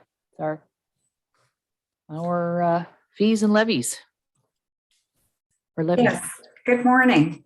So we have here bylaw 2022-21 to adopt the estimates of expenditures and revenues for the year 2022. And this is resulting from the third budget meeting that we had on February the 11th. We now have a tax levy of 3.8% increase in 2022. For a residential property, that would be $11.41 per $100,000 of assessment. Commercial would be looking at $16.92, and industrial would be $19.60. So total property taxation for 2022 is $10,678,000. Total expenses to operate the municipality is $18,492,000. So we have in the bylaw here established the levy for the BIA as well at their meeting held on the 17th of February. They have confirmed their levy is $45,000. Due dates for the final tax levy is scheduled for July 13th and September the 14th. So I'd be happy to take any questions. Barbara, I'm just going to kick it off. There shouldn't be too many questions. We did have sort of the budget discussion, and while we didn't necessarily all agree, at least we did by consensus land on this, and I think this is an excellent budget for 2022. The tax insert, we did set aside some money to do, and we did last year, a tax insert that would go out in the July bill. So we don't, I don't know, Tamara or Barbara, did we talk about what would go in there, or will we follow a similar format as to what we had last year? If there's something in particular you'd like to go in, either you can tell me now or send me an email, but we'll be reviewing things internally, and there's some so the things that are council more remember obvious than last others. year, you know, first we do the little pie charts. We did stuff on maybe you know what we could do is after this meeting, if we have if it's electronic, if we could send out what that was on that tax insert, and if there's anybody that has an idea. I believe it does have to get to the printers by the end of March, somewhere in there, that we need to know by. So maybe if we could have just a reminder of what was sent out last year, if it's there electronically. Yeah, it was basically welcome center, and like you said, pie chart of the allocations of expenses. And this year will be the obvious things like the elections coming up and processes there, and making sure you're on the voting list, and probably promotion of any new products we've created through service delivery or online. There's lots of options, but we'd certainly like to hear from you as well if you've got something you'd like highlighted. So I think what we'll do is if we can get last year sent out, maybe we can just have it on the agenda for our committee, the whole meeting in March. If there's, and then we can discuss it in that format. That's okay with councilors? I think if it has to go out by the end of March, we probably have to start having it ready by this week. We're needing, like, in terms of staff time to coordinate and everything. So like it's probably best if you have something in particular you'd Just- like us to to send. consider, if you can send it. It'd be quicker, I think. But we can still send you out what came last year. We can There's email that out nothing after the major that meeting. I can think of. I just wanted to bring it up to remind councillors, we did put that in the budget. We utilized the fact that it didn't cost any more money in postage because we were under the weight by adding one more piece of paper. If we had gone overweight, that would have been a different thing, but we're able to, we're already mailing out, but it is our opportunity to communicate. Not everybody does electronic, but so yeah, just send it out and we can comment online. Yeah, It's Barbara, really a staff- what's our deadline for having it to the printers though, Barbara, if they go out? Like, it's quite a bit ahead, is it not? Yeah, so having a final draft by the end of March would be very practical. We do send the files over to the printer about the beginning of the second week in April. So it just gives us time to coordinate. And one other item to consider for the insert is to keep it to one page front and back. More so this year, we do have new landfill cards going out as well. Yeah, we don't want to go over the postage. That's what I referred to. Okay, so that was just one point. Other than that, Councillor Smith? Yep, thank you. Yeah, in terms of that insert, whatever education we can provide to property owners regarding use of our landfills and even what to do. There was a concern raised in social media over the week about a section of Canisius Lake Road with some potholes. People put it on social media. The most useful thing is to actually call the roads department and they'll deal with it. So we could maybe remind people that we do have a phone service. I had a question for Barbara with regard to the budget material, and Barbara, initially we didn't think we were going to have a surplus from 2021, and then it turned out we have a substantial surplus. Have you got the final numbers now for 2021? Not quite. We're still working towards that. And my goal right now is to have something for the committee of the whole. Do you know if there's a, you had the accounting issue, as you said, related to our use of trucks and plows, which was not working, to use your words, and that was creating an element of the surplus. Do you know if there was any surplus beyond that created by the quote accounting issue? Yeah, I'd still like to have some time to look at those figures, and definitely the target is to have a report to council for committee of the whole in March. So do we need to pass this resolution today, given that we don't actually get the final numbers for 2021 yet?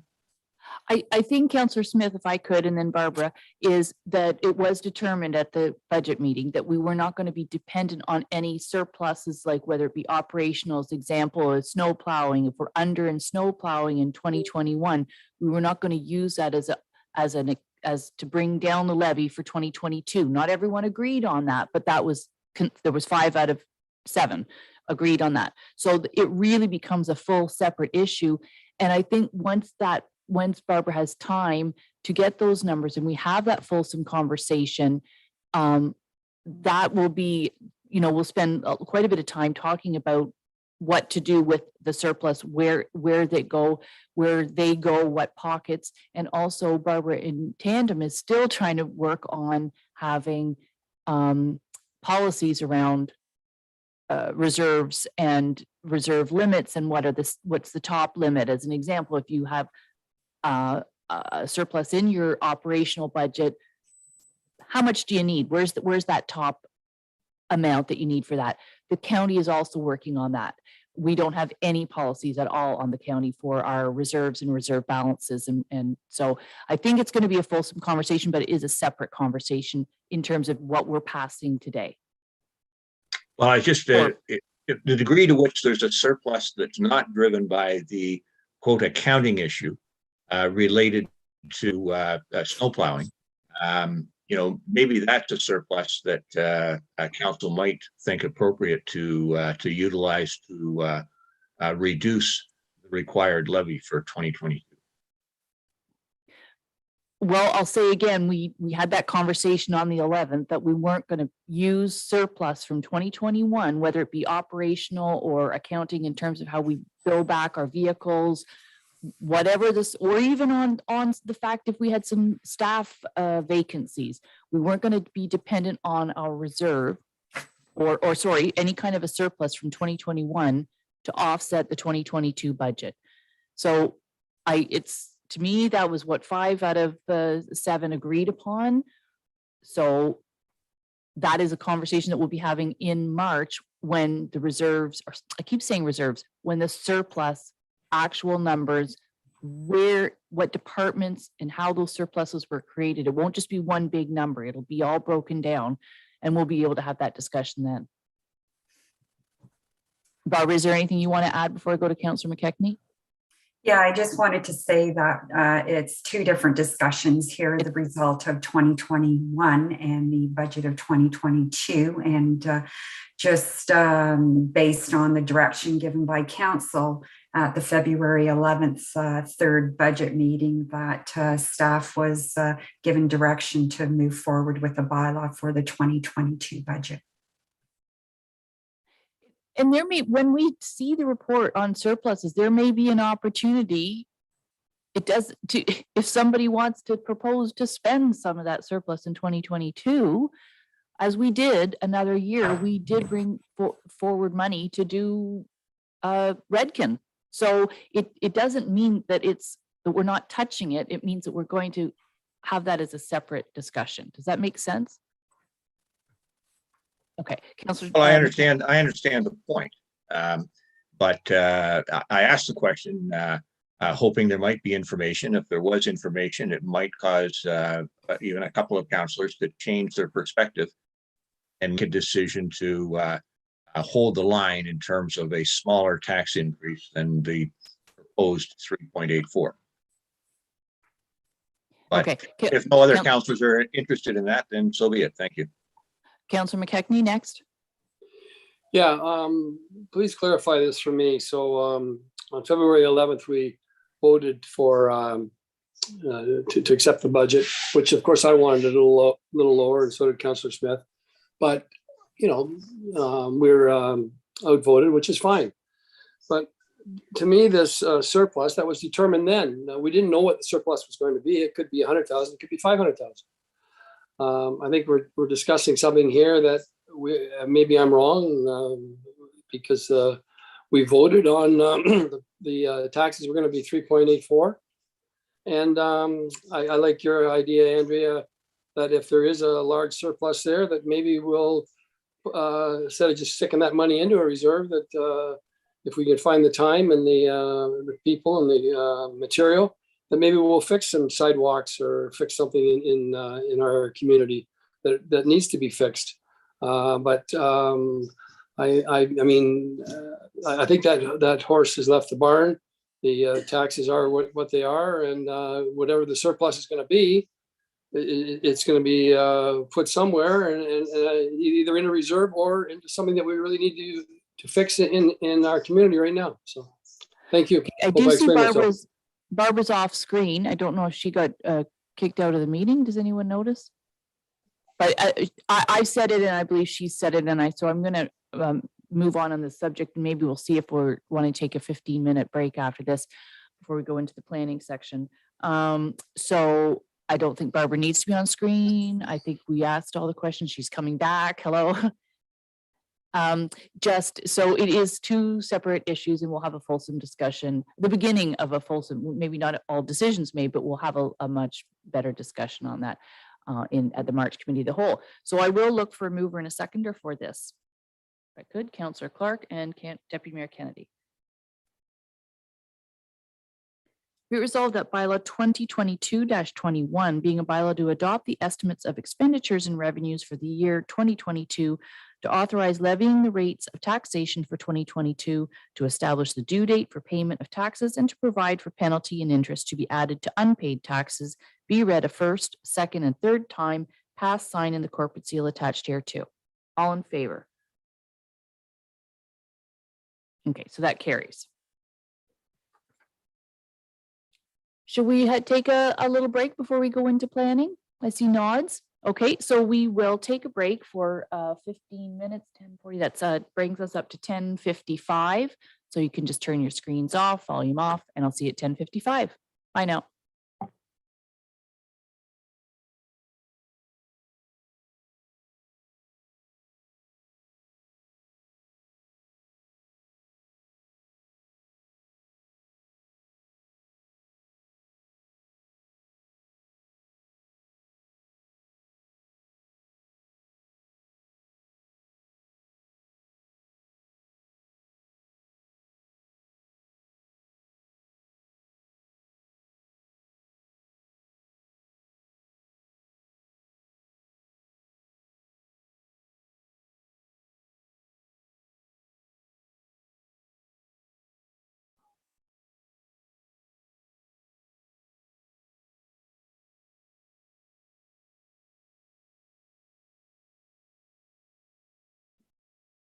Okay, so we are back in session. If Councillor McKechnie and Councillor Wood Roberts can put their screens back on. And Councillor Donaldson just did. I'm just going to wait until I see Councillor Wood Roberts and Councillor McKechnie back on screen. We'll bring in the planners. You bring in planning. We have 3 pages on our agenda of planning items. I think Jeff and Chris saved everything, bunched it all up here.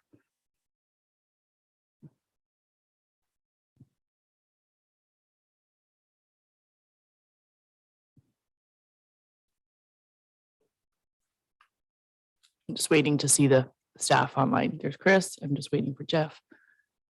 There we go. Okay. Welcome back, gentlemen. So the first item is the file that we just saw in our public meeting this morning. Chris, did you want to speak to that? Yes, thank you, Mayor Roberts. Just a little further clarification on Councillor Smith's question regarding limiting or the wording. I just wanted to just clarify that a little further, that if we were to limit it, it would be based on a maximum or minimum. So the wording as it stands is correct for the bylaw, and therefore staff recommend that council approve the zoning bylaw amendment. Okay, so we had lots of discussion on this already. So I think at this time, I'll just look for mover and a seconder, if I could. Councillor Smith, and seconded by Deputy Mayor Kennedy. Be it resolved that bylaw 2022-11, being a bylaw to amend 2005-120 for the lands of, is that correct, being a bylaw? Sorry, am I reading that right, Chris? I'm sorry, I'd have to just go back. Yeah, never mind. I'll start again. Be it resolved that bylaw 2022-11, being a bylaw to amend bylaw 2005-120 for the lands of Carnahan, known as Part Lot 16 to 18, Concession 1, and Part Lot 17, Concession 2, Part 3, Plan 19R-2366, in the geographic township of Havelock, Municipality of Dysart et al., which would change the zone on the subject property from rural type 1 zone to rural type 1 zone and highway commercial CH-35 exception zone. Be read a first, second, third time, pass, sign, and the corporate seal attached thereto. All in favor? Okay, carried. And next we have the site plan agreement for the same file.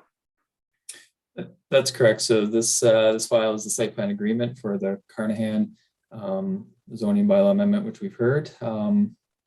As outlined in the current zoning application, lands of Carnahan, the applicant is proposing to develop the 3 self-serving storage buildings that will include an accessory dwelling unit.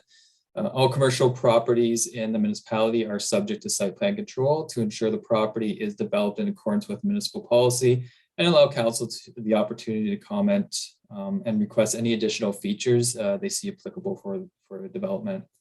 Staff have highlighted a few of the applicable municipal policies in the report for council's consideration that relate to increased vegetation planting buffers and type of material uses for the building facade facing Canisius Road, should they see this to be applicable.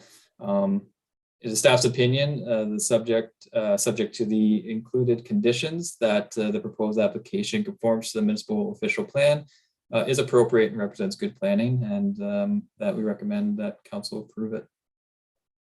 Okay, any questions regarding the site plan agreement? Nope. Okay. Councillor Smith? Not a question, just a comment to staff. I think that the maintaining of the vegetation buffer at the front of the lot on the Canisius Lake Road side of the lot is important. And I know that the owners, the developers here are committed to trying to do that. There already is a driveway on this property, so there's no additional entrance way that needs to be constructed.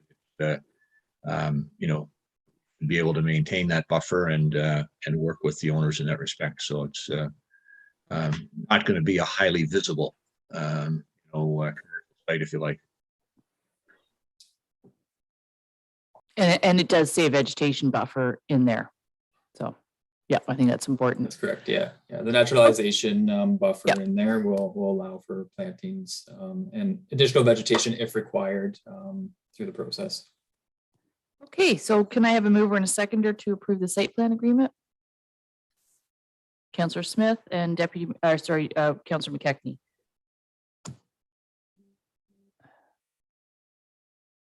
Be resolved that the report for the lands legally known as Part Lot 16 to 18, Concession 1, and Part Lot 17, Concession 2, Part 3, Plan 19R-2366 in the Geographic Township of Havelock, Municipality of Dysart et al. Be received for information, and that bylaw 2022-12, being a bylaw to authorize the execution of a site plan agreement with Kyle Carnahan, be read a first, second, and third time, passed, signed, in the corporate seal attached hereto, subject to the following conditions. Number 1 is registered owner to pay any outstanding taxes. Number 2, registered owner to pay all administration and legal fees owed to Municipality of Dysart et al.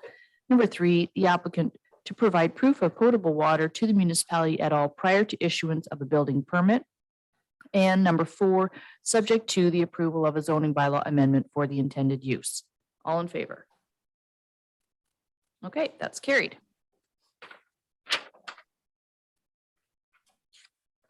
So the next one is parking agreement with the restaurant known as Hook, Line, and Sinker. Jeff, are you dealing with this one? No, I will be dealing with this one as well. Okay, sorry.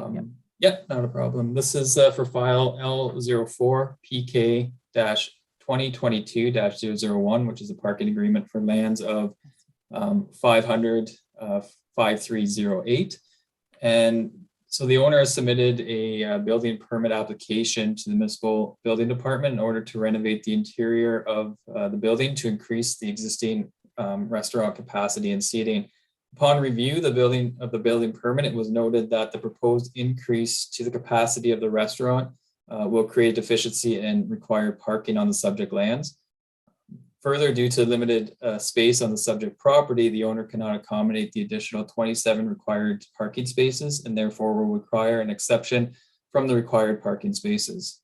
Section 7.3.5 of the official plan outlines that development in commercial areas should provide adequate parking on site. However, where this is not possible, the municipality may accept cash in lieu of parking and will use these funds for development of municipal parking facilities in accordance with the Planning Act.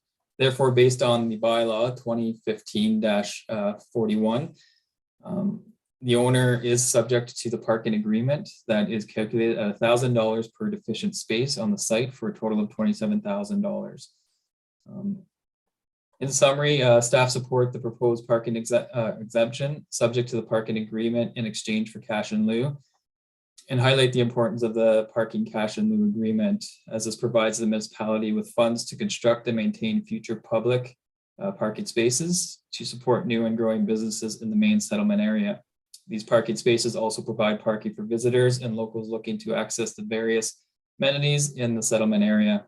The proposed parking agreement is in compliance with the municipal bylaw 2015-41, the cash in lieu parking facilities. Therefore, staff, on conclusion, staff support this and recommend that council approve the agreement. Okay, and I just want to note, we brought forward the owners, Veronica, sorry, I'm not sure how to pronounce your last name, Van Leeuwen? It's Van Leeuwen. Van Yes. Leeuwen. Okay, so Yes. did you want to speak to this before I open it to floor to council? No, I just wanted to just say thank you for the opportunity to even bring this forward and just introduce myself and also my son Taylor, who will be managing the restaurant. We're just super excited to be part of this community. We're just also looking, obviously, we've talked about how restaurants have been struggling, and our timing is kind of taking a hold of that. This certainly was a huge unexpected cost that I was totally unaware of, and just really looking for any kind of more favorable or something that we can kind of work with going forward. Yeah. Okay, so I appreciate what you're saying, what you're asking. So what I'll do is I'll open it up to the floor from councillors. That is a tight parking area. We've actually reduced parking in the town. We'll call it the town lot because that's the main one down by the town docks. We reduced some parking spaces when we put in the welcome center. So we also have to be aware, directly across the street from you is probably the busiest boat launch that we have. And you would have witnessed it last summer as you were looking to purchase that restaurant, that is highly used by boats who park their vehicles and trailers there for the day. So that takes up a fair bit of parking space. So we do need to work on what that money does then is help us facilitate building parking probably within that space that we have across the street, as opposed to you providing it on site. So let's open it up to the floor to see. Right now we have the staff recommendation, which is to charge the $27,000 for 27 parking spaces as per our bylaw. So I saw Councillor Clark and then Deputy Mayor Kennedy and then Councillor Smith. Yeah, what's being proposed it does make sense. Actually, when you see people in the front of the restaurant there, they usually do park across the road by the waterfront and usually walk across, have a coffee, and then move on. So it does make sense. Perhaps the money could be used for expansion of one of the other parking lots close by, and somehow redirect some of the the trailer and trucks to another area to keep that area clear a bit. But I can support what's being put forward. Thank you. So I just for clarity, because it was a little hard to hear you electronically, it does make sense. You are agreement with staff. Yes. Okay. I agree. Yeah, I agree with what's being proposed By staff. Okay. Deputy Mayor Kennedy. Thank you. Welcome to the community. It's tough. It's kind of a tough one for you right off the get-go. Unfortunately, I'm going to have to support the parking spot fees, but I would like the staff to take a look at expansion of the parking lot across the road. We're coming to the realization that as the town grows, there's limited parking there. Perhaps these funds could be used to better expand the parking area. I'm going to say west of the docking area, if there were a possibility there. And then listening here, just your first comment, I made a note was, is there an opportunity to spread these costs out over a number of years? I would defer that maybe to our treasurer, if they could be, so it's not such a heavy hit right out the get-go. Perhaps 3 to 5 years to spread this out would be my comments. Thank you. Okay, so before I go to Councillor Smith, Barbara, you are on screen. Is there a way to defer this? Not defer, but phase in the payment? Yeah, so staff can take a look at options and a look at the bylaw and come forth with some recommendations. It generally comes, and I we have done this many times before. I don't want to names of businesses, but I've been on council long enough that we've done this before and followed the bylaw, not made relief, but this is a fairly significant amount. So maybe if there is a possibility to do that in a phased approach, so you aren't burdened with the full $27,000 cash layout right at the beginning. Councillor Smith, did you want to comment? Yeah, thank you. A question for staff. Did the previous restaurant operators need to make any cash payment for the size of seating area they had at the time they opened that restaurant? Or does a small space at the back, did it provide, almost nobody goes to the back parking lot. I've parked in there once or twice and, everybody's parking across the street for good reason. It's easily accessible. But do you know if a payment was previously made by the owner? We don't have record of a previous parking agreement on file. So to our understanding, there wasn't an agreement with the previous owner. Okay. And this agreement is required not to run a restaurant, but to increase the capacity. So in other words, if they didn't increase, if Veronica and her son weren't increasing the capacity of this restaurant in terms of going from 30 to 100 or whatever the number, I've forgotten the exact numbers, but something like that, there wouldn't be a payment required here. Is that correct? That's correct. To an extent, like they're not increasing the capacity. The use, I guess, was, I don't know, Jeff, you may want to comment on that, whether it's legal non-complying sort of status or conformative status that what they were using. But since the increase that triggers this bylaw to take place then for the capacity and for the additional parking spaces. But Jeff, you may want to elaborate on that a little bit. Yeah, it's difficult to say. We did a review of the property. It's hard to say whether the subject lands have legal non-complying status for their deficiency in parking space requirements.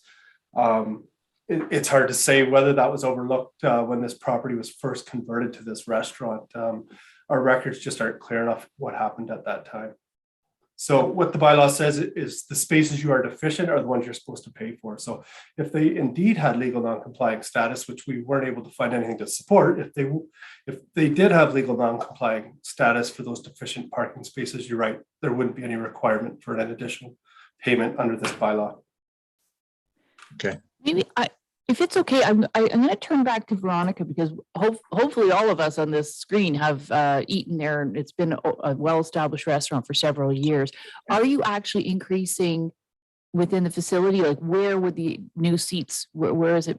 Where are they going? I'm trying to picture it. We're only remodeling inside. We're applying for a building permit. We're not extending anything. We're not adding an addition. We're not extending the footprint of the building. It's just using better space of the interior. And the building permit is taking down some interior walls and in allowing for an increase in capacity inside of the existing restaurant. I think that's why it also came to such a surprise when the square footage isn't changing, and yet it kind of triggers this different amount of deficient parking spaces. Yeah, and if I may comment, just with the two different calculations for how we find the deficiencies in parking spaces, it was actually through like the GFA that it was calculated, the deficiencies, rather than the occupancy, which would only put us like eight deficient spaces. And we weren't changing. I'm sorry, what's GFA? Oh, the general floor area, like the calculated floor area, we're not actually changing. Yeah. I feel like personally, I might like a little bit more information before I want to make a decision. This is a big ask of you. And that's why I was trying to picture being in the restaurant. Where are they possibly adding that many more seats than were already there? We do have to make sure we have a tight little small town, and the parking, cash in lieu for parking is a good bylaw, but in order to just settle on that appropriate amount, whether we phase it in or don't phase it in, but the amount we're going to agree upon, it really should be based on what that capacity is now and what's being increased. which is maybe more fair. So I don't know what the rest of council think, and do we have to make this decision right today, or do we, can we get some more information? I'm going to go to Jeff first, then Councillor Smith, then Councillor Donaldson. Yeah, thank you, Madam Mayor. I was just going to comment on what the bylaw said. Perhaps Chris would like to comment on the calculations, but what the bylaw says for a restaurant is that there's one parking space required for each 9 square meters of gross floor area, or GFA, or one for each 4 persons that may be legally accommodated at any one time, whichever is greater. So in this instance, they are increasing the seating capacity. So I think that's what's triggering this increase in the requirement for parking spaces. I don't have the values in front of me, and perhaps Chris can comment on that, but that's what's triggering this. That's correct, and that's what was triggering it. Okay, but the seating capacity must not have been calculated properly prior to them purchasing the restaurant, because they aren't, I mean, there isn't space inside, even if you reconfigure, Veronica, whatever you're doing, like, we are not bringing the building any larger. So what I'm saying is, what was actual seating capacity prior and what is seating capacity now is not adding. There's just simply not room, unless you're sitting on people's laps to I'm sorry, can't quickly scroll down the number to see that the seating is currently saying that it's 30 persons and we're going to increase to 100 persons.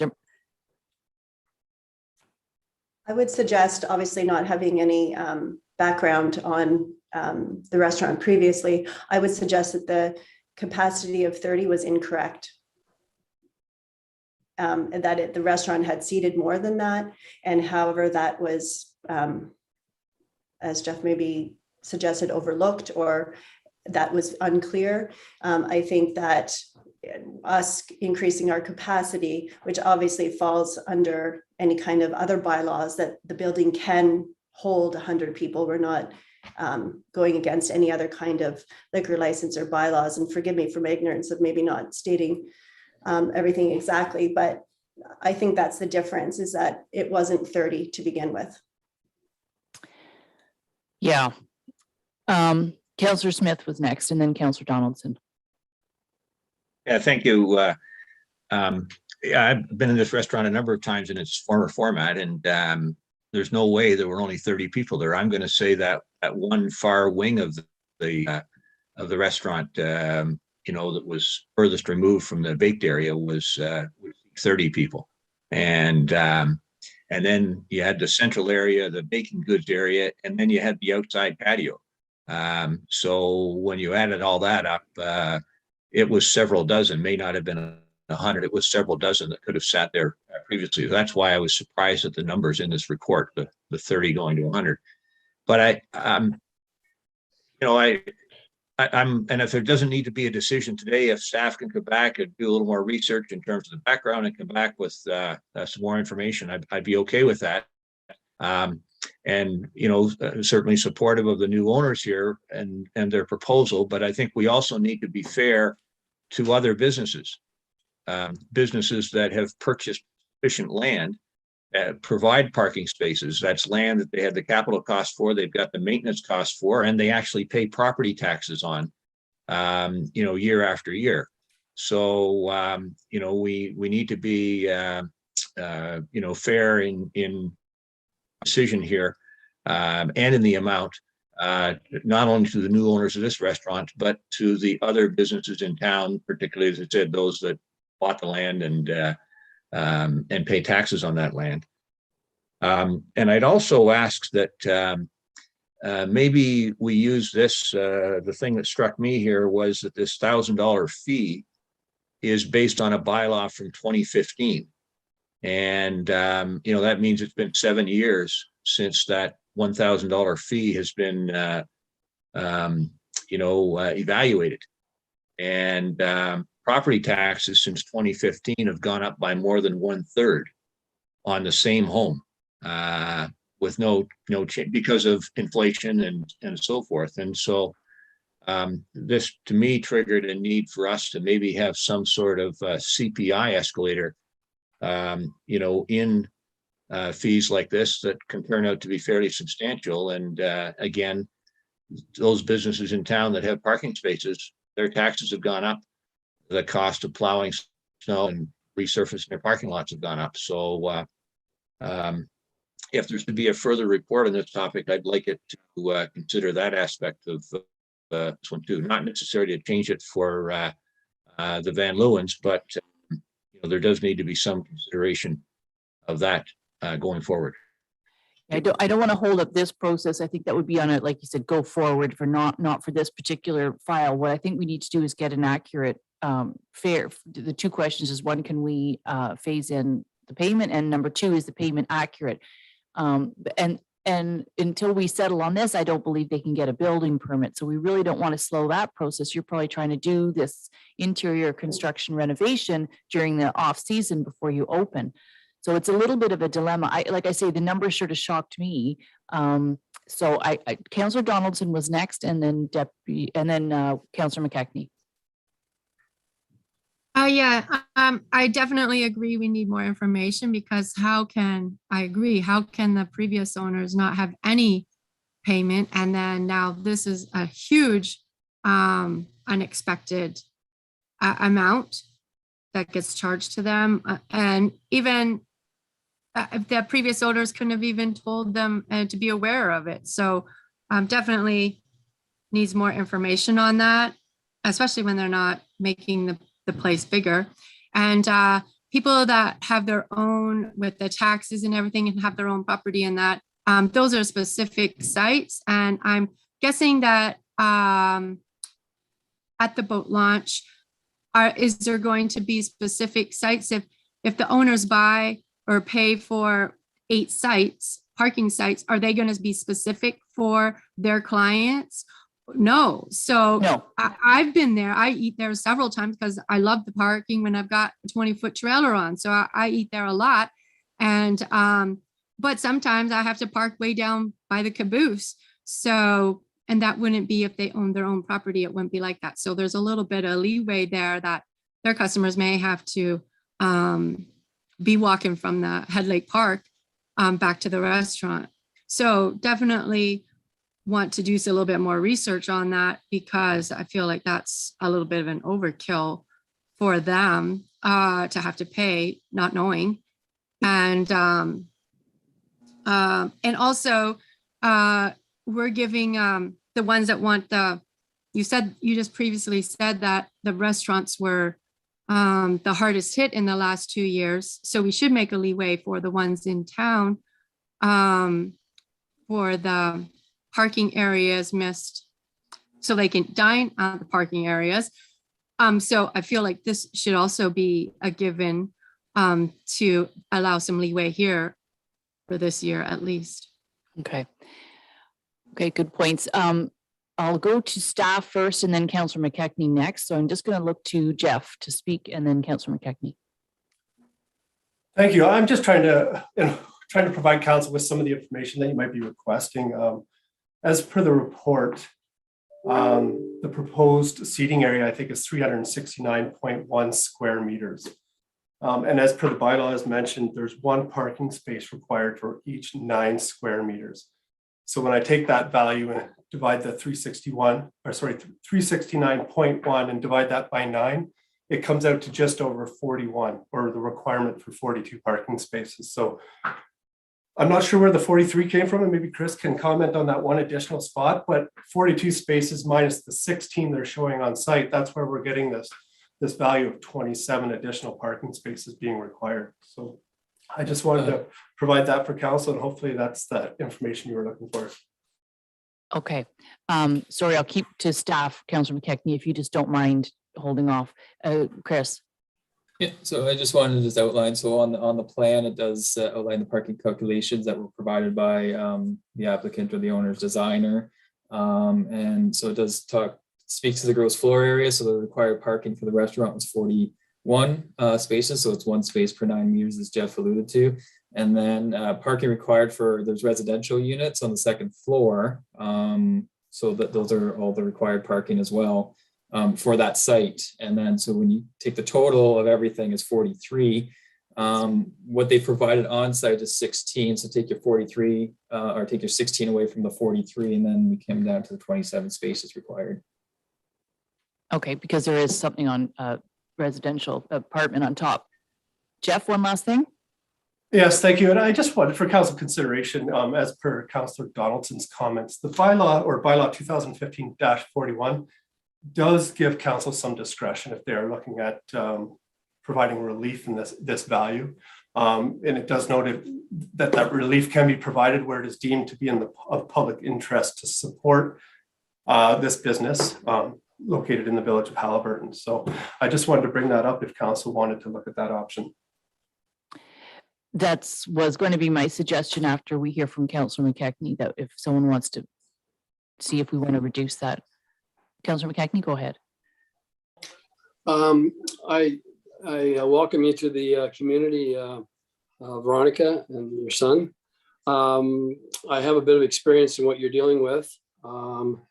I started out with a restaurant with 60 seats, ended up with the restaurant 225 seats. I went through numerous occasions like this with parking, and I pouted a lot and I couldn't figure out how the heck I was going to pay for these extra costs. And but unfortunately, I had to pay them. And also, I'm just wondering, have you already applied for your liquor license? Just wondering, can I ask that question to you right now, Veronica? Have you applied for your liquor license? Yes, we have. Yeah. Okay. And have they given you a seat number of what they're going to allow you? That's the plan that we put forward with that in consideration. Yes. And okay, because I think that's going to be a really important number for you, is the number of seats that they're going to allow you. So if they take that into consideration also. But and like I'm not trying to say that $27,000 isn't a lot of money. It is, but I also had to pay it. But also I did get some time to pay it over time, and it works out. I know you're incurring a lot of costs right now, but it's kind of just part of the getting in the business, and I sure wish you all the best. Thank you. Thank you. Okay, I'm just going to ask Veronica a question, Mallory, if I could. Just do you want to go ahead? And I'm going to ask Veronica and Taylor a question, but go ahead, Mallory. Sure. I was just going to note that as Jeff pointed out, there is council has the option to provide relief. So my suggestion for that would be to still keep the calculation, because it is the calculation we have in our bylaw. But if you want to provide relief, you could change that 1,000 per space amount, perhaps to something that's a different relief amount. And then we can amend the resolution. I am a bit concerned for the restaurant owners that if we hold it up too much, that's holding up all of their processes. So I would encourage us not to take months mulling over something that is a bigger issue perhaps than this one file. Yeah, that's a great suggestion. I'm going to ask Veronica one question, then I'm going to put a proposal on the table and see if there's sort of some support for that. And it was very similar. Veronica, I asked you about the interior and what you're doing in terms of your renovations. And so approximately how many more seats do you actually think okay, forget the calculation. What are you actually doing reconfiguring your tables and chairs? How many seats do you think you're actually adding? To what it was before? Yes.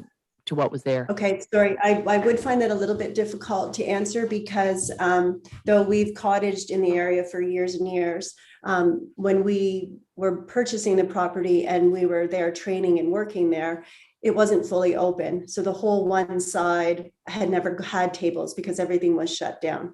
So I would find that hard to speak to. If I had to guess, each side would likely have held 30.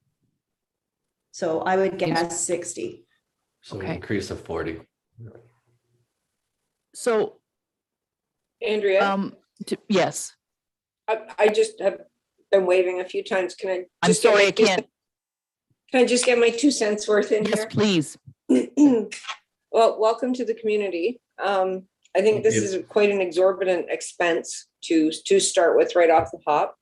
I would like to reduce the amount per spot, but I also think, if we can get them moving and get their process going, we could look at that bylaw after, because it does say whichever is greater but it shouldn't be both ways. It shouldn't be one or the other, whichever is greater. It should be based on the number of people that are in the space, I think. So I would propose to reduce the amount per space and give them overtime to pay it. Yeah, we don't know that factor yet. So that per Mallory sort of suggestion is, as opposed to the $1,000, is there something you'd like to put forward on the table that to reduce the, we'll still just do the 27 calculation because staff, that's how they've came up with the calculation. What was done in the past might not have been correct, but we have to go forward. So we have 27 times. Do you want to propose an amount? Councillor Wood Roberts? I would even propose 500 a space. Okay, because so again, there is a certain amount of public parking across the road. They do have some of their own parking that's been provided. I can't think of any other restaurant in the BIA catchment area that owns enough property to have parking for their patrons. So that's a 50% reduction. And so I'm going to look to see if that is wants to be seconded. Does anyone want to support that? Deputy Mayor Kennedy, do you want to speak to it first?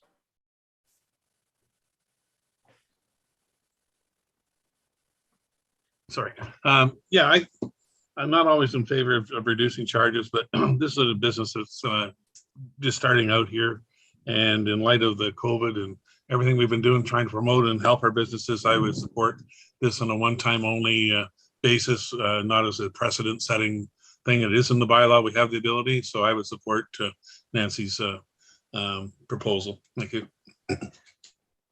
Okay, so really, I'm Veronica and Taylor. I'm not going to ask you. We can pass it, and then if you're not happy with it, you can figure out something after, because we're listening to your proposal. We listened to staff, and now we've got a proposal on the table where we've had a mover and a seconder. So that would be basically reducing the fee to 50%. So what I'm going to do is I will read it as that, and then go ahead, Councillor Smith, and then we'll see if that passes. You could.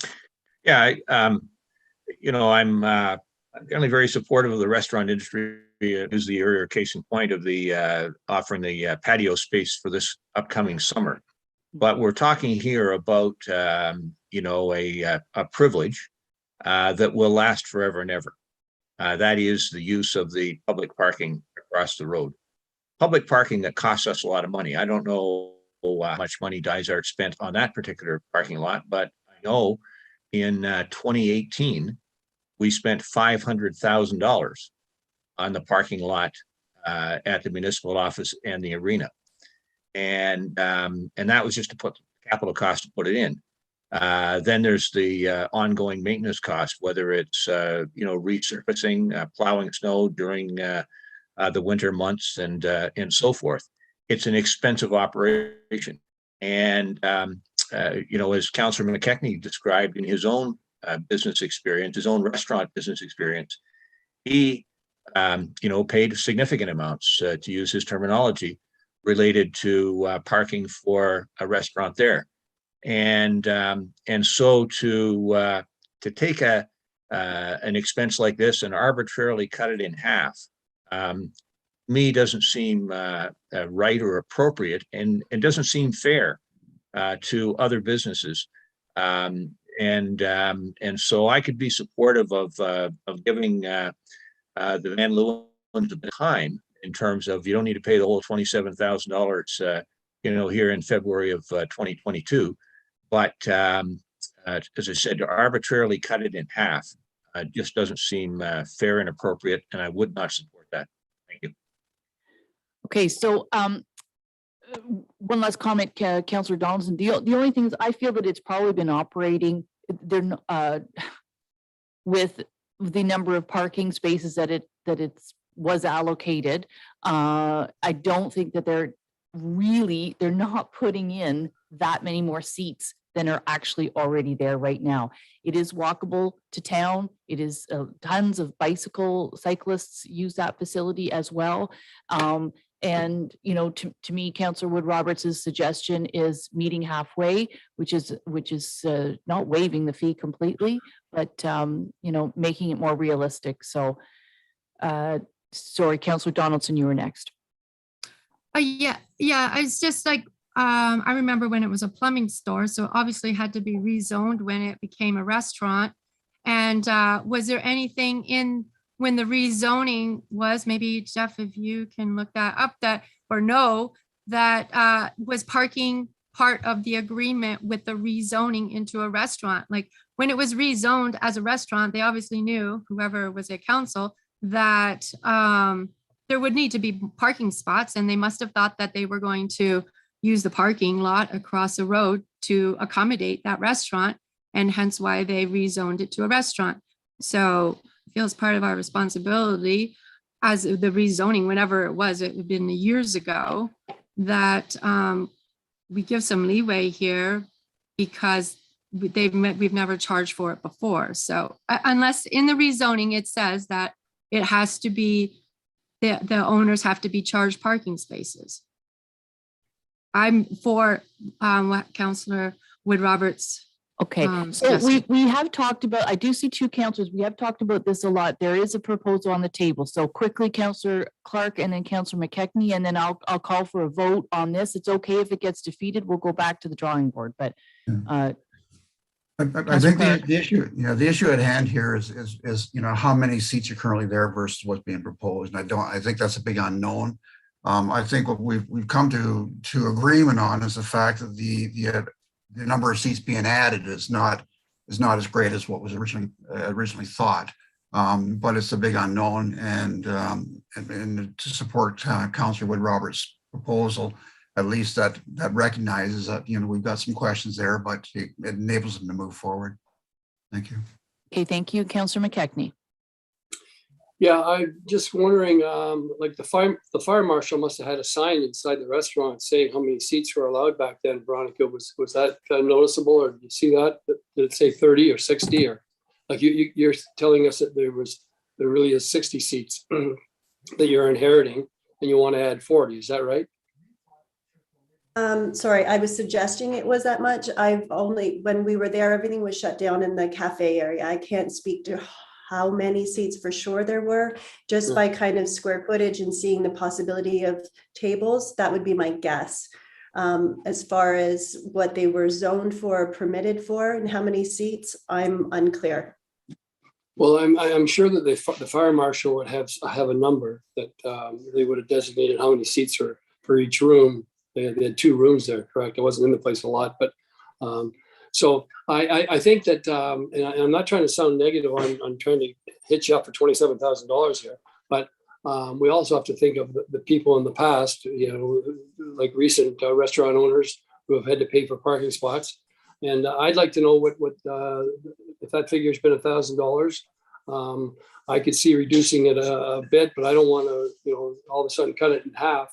So I'm just letting you know that I think that trying to be fair with you, but because I know it's tough times, but unfortunately it's part of doing business, and it's been a precedent that has been set here for a long time. But I would like to know those numbers for you. It might help you out if it was designated. The fire marshal said this, how many seats were in there. It might help.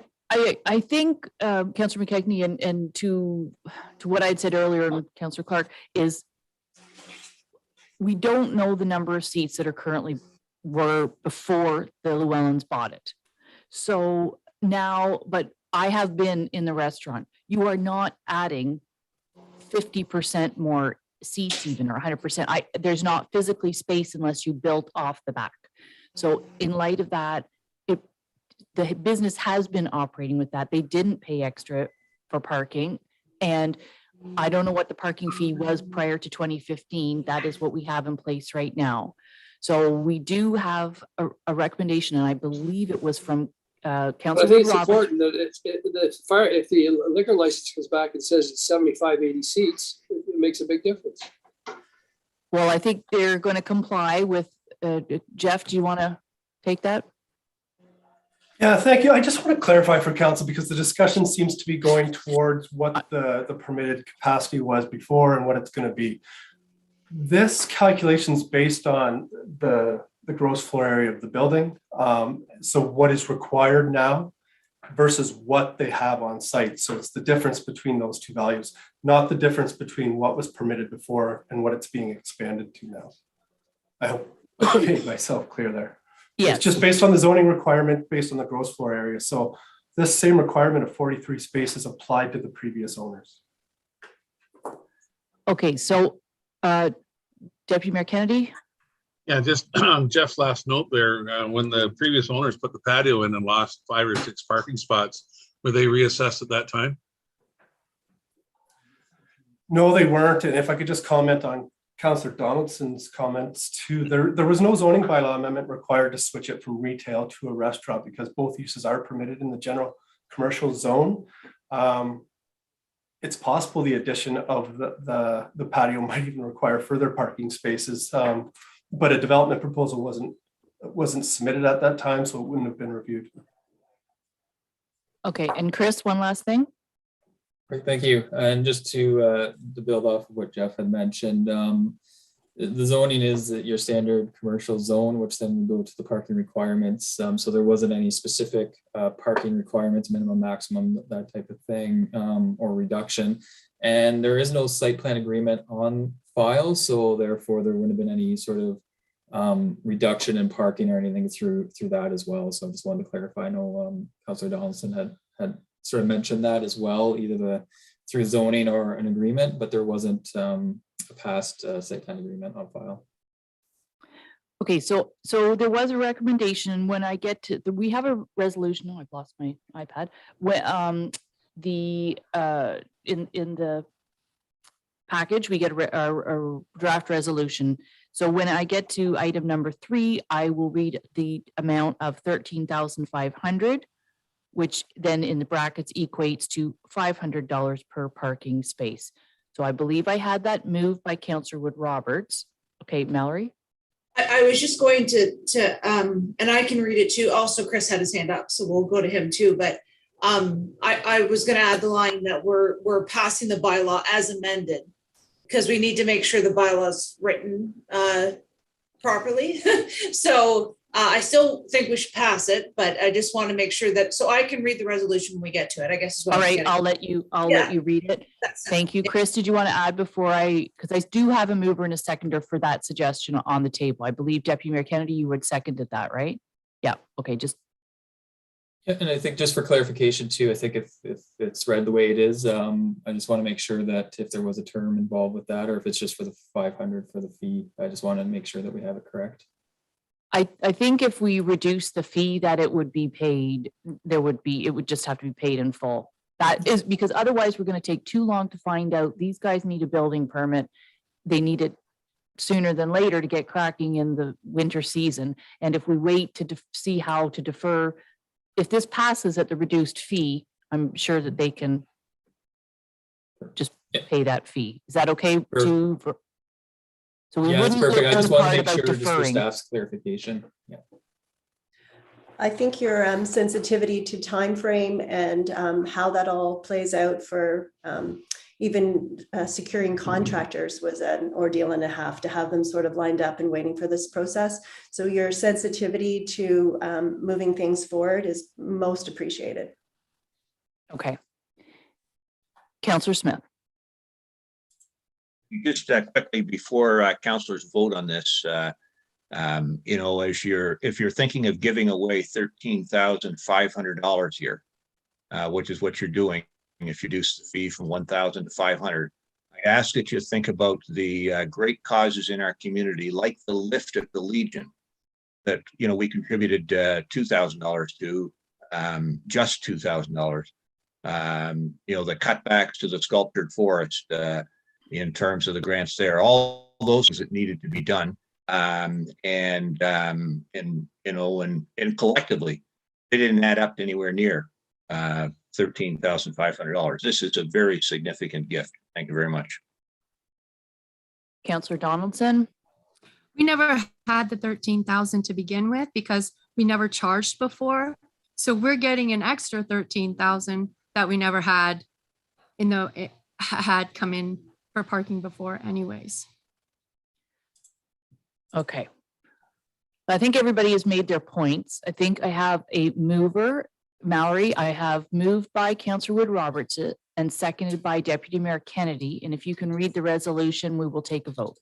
Okay, be it resolved that the report for the lands legally known as Part Lot 16, Concession 8, Part Lot 6 and 11, Block F, Plan 1, Part 2, Part 3, Plan 19R-1327 in the geographic township of Dysart, municipality of Dysart et al. Be received for information, and that bylaw 2022-13 being a bylaw to authorize the execution of a parking agreement with 5005308 Ontario Limited for the property located at 126 Highland Street, as amended to reduce the parking calculation to $500 per space, be read a first, second, third time, passed, signed, the corporate seal attached hereto, subject to the following conditions. 1, registered owner to pay any outstanding taxes. 2, registered owner to pay all administration and legal fees owed to the municipality of Dysart et al. And 3, registered owner to pay cash in lieu of parking in the amount of $13,000, $500 per parking space.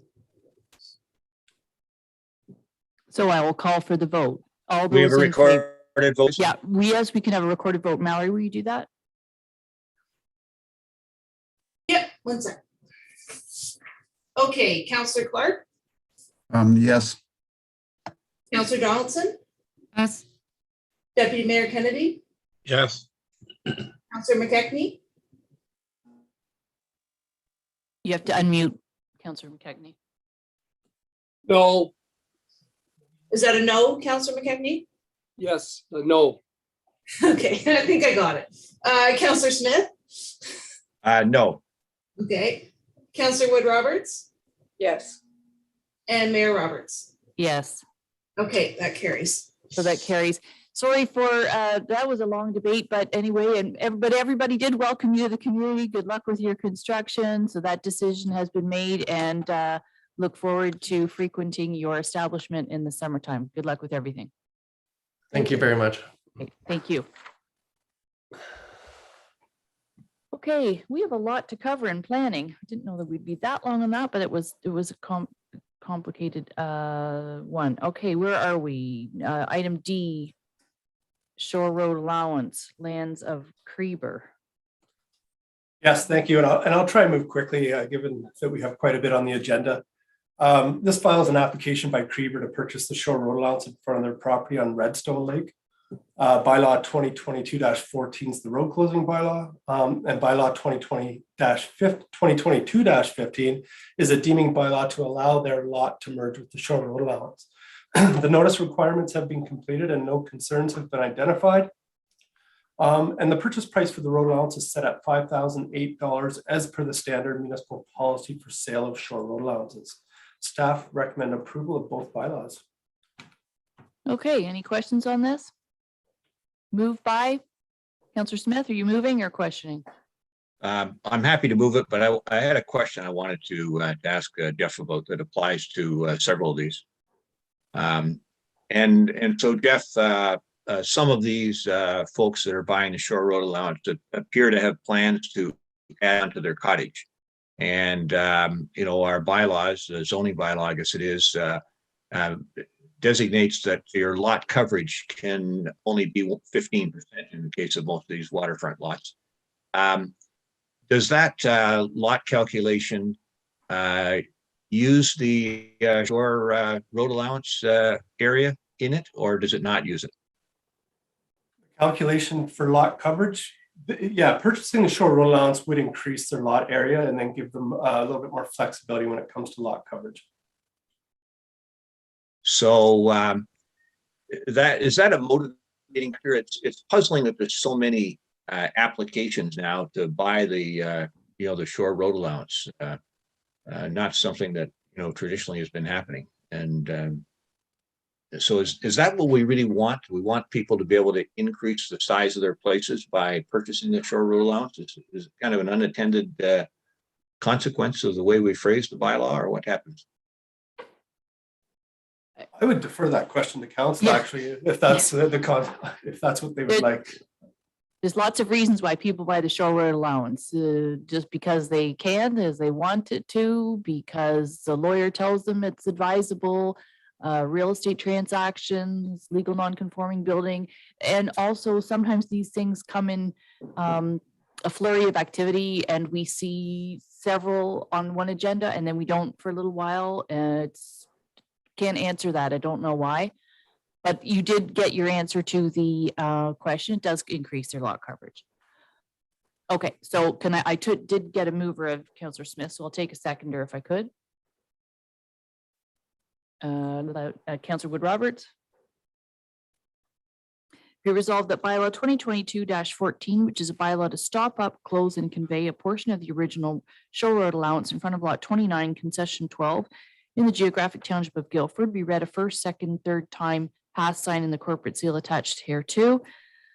Be resolved that bylaw 2022-15, which is a bylaw to deem lot 9, registered plan 619 in the township of Guildford, not to be within a plan of subdivision for the purpose of section 50-3 of the Planning Act, RSO 1990, be amended, or sorry, as amended, be read a first, second, third time, pass, sign, and the corporate seal attached there too.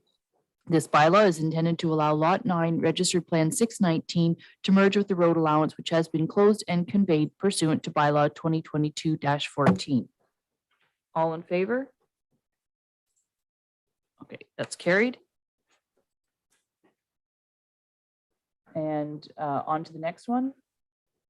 Yes, thank you. Bylaw 2022-16 is a bylaw to close and convey the shore road allowance in front of the lands of Simpson and North on Drag Lake. As per council direction, the applicants applied for and were granted a minor variance to recognize the existing location of the dwelling. The notice requirements have been completed and no concerns were received. The purchase price of the road allowance was set at $13,836 as per our standard policies. Staff recommend approval of the bylaw, and happy to answer any questions you may have. Okay. I'll look for a mover and a seconder. Councillor Smith and Councillor Clark seconding. Be resolved that bylaw 2022-16, which is a bylaw to stop up, close, and convey a portion of the original shore road allowance in front of part lot 2, concession 6, in the geographic township of Dudley, be read a first, second, and third time, pass, sign, and the corporate seal attached thereto. All in favor? Okay, carried. Councillor Smith, to your comment previous file, like there's just a flurry on Drag Lake. Who know? Maybe somebody told somebody, maybe all of a sudden they're saying you should buy your shore road allowance. I don't know. Okay, we'll continue with the next one, Jeff. Yeah, the next file is an application to purchase the shore road allowance in front of the lands of Basselli area on Drag Lake. The first bylaw is a road closing bylaw, and bylaw 2022-18 is the deeming bylaw. The notice requirements have been completed and the purchase price has been set at $4,300 as per standard policy. Staff recommend approval of both bylaws. Okay. I will just look for a mover and a seconder, as these are all this similar type of thing. So I'll just look for a mover, seconder, Deputy Mayor Kennedy and Councillor Clark. Be it resolved that bylaw 2022-17, which is a bylaw to stop up, close, and convey a portion of the original shore road allowance in front of lot 6, concession 10 in the geographic township of Dudley, be read a first, second, and third time, pass, sign, and the corporate seal attached thereto. And be it resolved that bylaw 2022-18, which is a bylaw to deem lot 4, registered plan 447 in the township of Dudley, not to be within a plan of subdivision for the purpose of section 50-3 of the Planning Act, RSO 1990, as amended, be read a first, second, third time, pass, sign, and the corporate seal attached thereto. This bylaw is intended to allow lot 4, registered plan 447, to merge with the road allowance which has been closed and conveyed pursuant to bylaw 2022-17. All in favor? Thank you. I think I should have brought some throat lozenges today, or maybe get somebody else to read these. Okay, G. 2022-19, or sorry, bylaw 2022-19 is a bylaw to close and convey the shore road allowance in front of the lands of McCown on Drag Lake. As per council direction, the building department have confirmed that the pump house and fabric structures have been brought into compliance. The notice requirements were completed and no concerns have been identified. The purchase price of the shore road allowance was set at $4,784 as per standard policy. Staff recommend approval of the bylaw. Okay, mover and seconder for this file. Councillor Smith and Deputy Mayor Kennedy.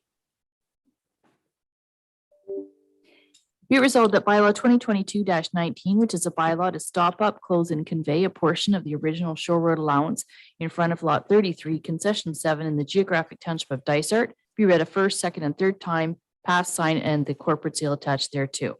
All in favor? Okay, carries. Okay, continue. Next item is a draft bylaw to close and convey the shore road allowance in front of the lands of Sidsworth on Drag Lake. Staff were unable to complete the bylaw without a registered survey. Given that notice of the bylaw was provided to the required agencies and the neighboring property owners, it was necessary to keep it on the agenda today. Staff recommend that this file be deferred until we can obtain a registered survey. And this bylaw will likely return to council next month. Usually it doesn't take too long. Any questions? I'm happy to answer them. Okay, so because it's deferred, do we even take it to a vote, or do we just say it's on the agenda and staff recommendation defer? How does that work, Mallory? I have a resolution to defer. It just puts it on the record that council reviewed it, and we're just deferring it for now. So the resolution does say to defer. Sorry. Okay, so the resolution says to defer, so we'll pass the resolution that says defer. Okay. Okay, mover seconder, Councillor Smith. Seconded by Councillor Clark. Be it resolved that council defers the bylaw to stop up, close, and convey a portion of the original Shore Road allowance in front of part lots 32 and 33, concession 6 in the geographic township of Dysart until a registered survey is provided. All in favor? Okay, so it passes that it's deferred. Aye. Bylaw 2022-20 is a bylaw to close and convey an original road allowance adjacent to the lands of Warrington. The notice and circulation requirements have been met and no specific concerns have been identified. The purchase price of this road allowance was set by council at $8,000 based on an estimate of market value. Staff recommend approval of bylaw 2022-20. Okay, any questions on this one? Councillor Smith, question? Yeah, thank you. Given the, I recall from photographs when this file previously come to council, there's quite a bit of wetlands in this area and on our road allowance. Would it be appropriate maybe to advise the owner that any modifications to those wetlands, will require approval of the various ministries as per your report at the, I guess it was the January council meeting, or maybe it was the February committee of the whole, I've forgotten now, but Yeah, we've been working with the agent for the applicant's a registered planner, and he's been very good to work with. Yeah, it's a unique situation where we are conveying actually a flooded portion of a small water body. And we have had the applicant provide comments from the Ministry of Natural Resources in this regard. And what makes this property unique is they actually own the remaining portion of that water body as part of their land title. So by conveying this small strip that is also part of the water body, it just goes with, it's consistent with what their property ownership. So we can advise them that they still must follow zoning and the applicable setbacks to that water body, and that they must follow the lakes and rivers zone. Okay. So mover seconder then, if I could. Councillor Clark and seconded by Councillor Smith. Be it resolved that bylaw 2022-20, which is a bylaw to stop up, close, and convey a portion of the original road allowance between concessions 3 and 4 in lots 14 and 15 in the geographic township of Dudley, be read a first, second, and third time, pass, sign, and the corporate seal attached thereto. All in favor? Okay, carried. J, this is a unique one. Yes, thank you. Bylaw 2022-22 is a bylaw to close and convey a portion of an original road allowance on Ridgeview Road to the lands of Evans. Staff have received a letter of concern on this file from the neighboring property owner who abuts the opposite side of the subject road allowance. Mr. Golick has noted that he's concerned with the configuration and is of the opinion that the road allowance should be accessible to all current owners involved. So just to give you a bit of background information, section 3.2.7 of the official plan is the policy direction we take, and it notifies that all abutting landowners be notified of the conveyance. Section 5 of our procedure says that half of that road allowance should be offered to the abutting landowner, and that if the abutting landowner decides not to purchase half of the road allowance, then the entire thing can be offered to the applicant. We've been in discussion with the applicant in this case, and they note that they were unable to obtain written comments from Mr. Golick, indicating whether he was interested in purchasing half of the road allowance adjacent to his property. Given that they were given that the applicants were unable to obtain written comments, they provided the letter attached to the agenda and the email thread that was also included on the agenda. And this was provided to show their efforts and indicating that Mr. Golick appeared to be agreeable, but refused to engage in written communication with the municipality. At that time, staff advised Mr. Evans that the application would proceed based on receipt of his letter. However, we did caution him that the abutting property owner would be circulated later in the process as required by our Municipal Act. And if concerns were received from the neighbor at that time, it could jeopardize the application. So that's a bit of history when it comes to notification, and staff seek direction from council how they wish to proceed on this file. We have provided a bylaw and we've provided a resolution. But it should be noted that historically in these instances where neighbors have submitted concerns, council has generally taken the position that they don't want to settle neighborly disputes. And therefore council's directed the applicant and the neighbors to talk and reach some sort of mutual settlement on how to proceed. As mentioned, if you wish to proceed, I have provided a bylaw and a resolution. The purchase price of the road allowance was set by council at $5,000 after reviewing an estimate of market value. And staff seek direction from council regarding the comments provided from the neighbor and how they wish to proceed with the attached bylaw. I'm happy to answer any questions you may have. Thank you, Jeff. And before I open up to the floor, Councillor Clark, I do recognize you, but I just want to say I was, for those of us on council at that time, I recall this and we approved it and the neighbor at the time had no concerns. And what's happened is just through inadvertence, and I don't know, no finger pointing, I don't know why this didn't close and get conveyed and go forward. So I think the applicant, there was something that he needed to do and didn't happen. And so it sat here. But at that time that council made the decision in 2018, we did confer with the owner of the property to the other side at that time, and there was no concern. Councillor Clark. Yeah, that was a little of my question there it was our understanding that the previous owner of the adjacent property was in support of it. But there's a couple of questions now and that need to be looked at or answered. And one is, why the delay in moving forward with the closing of this property from the current owner is one thing. The other is I guess due diligence by the lawyer of the new owner of that property. Why were they not advised, or why did they not research the fact that this property was in transition, or the right of way was in transition to the adjacent property owner. So there's a couple of questions there that need to be clarified before we make a proper decision on this. I don't know that the owner of the I'm sorry how you pronounce his name, Mr. Golick, would have any knowledge of that if it hadn't closed. He's just purchasing, and beside it is a road allowance. However, there's a driveway been built on that road allowance, and that's why council made the decision in 2018 that they did. I don't know why. Again, I can't speak to why it didn't go forward, but it didn't. So we can actually, and he doesn't actually object to it or want to even say that he wants to purchase it. He just, what does his line say? We do not agree with his configuration, and I don't know what that means. Councillor Smith? Well, does staff have any perspective that they can share as to why this didn't close literally years ago?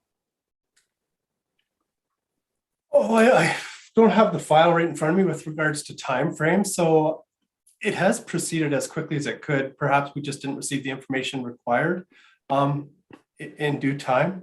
But the Mayor Roberts mentioned something that I think is important for council's consideration today, is that the history of this file is because there was a driveway built on our road allowance, and this file proceeded to clear title to the location of that driveway. So there's a driveway located on that road allowance as we speak. And this application,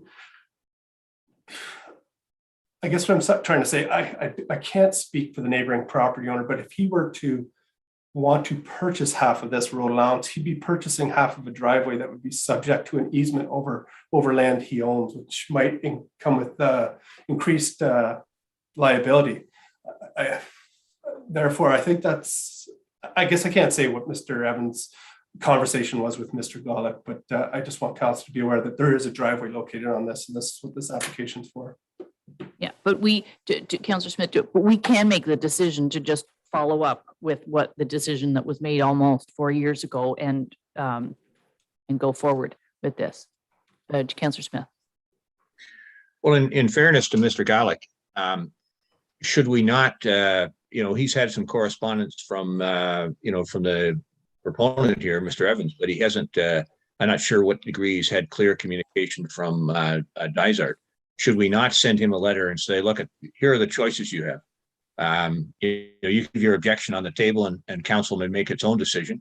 You have the right to request to purchase half of this municipal road allowance, $2,500, or Mr. Evans has got the right to buy the whole thing if you don't exercise the right to buy your half.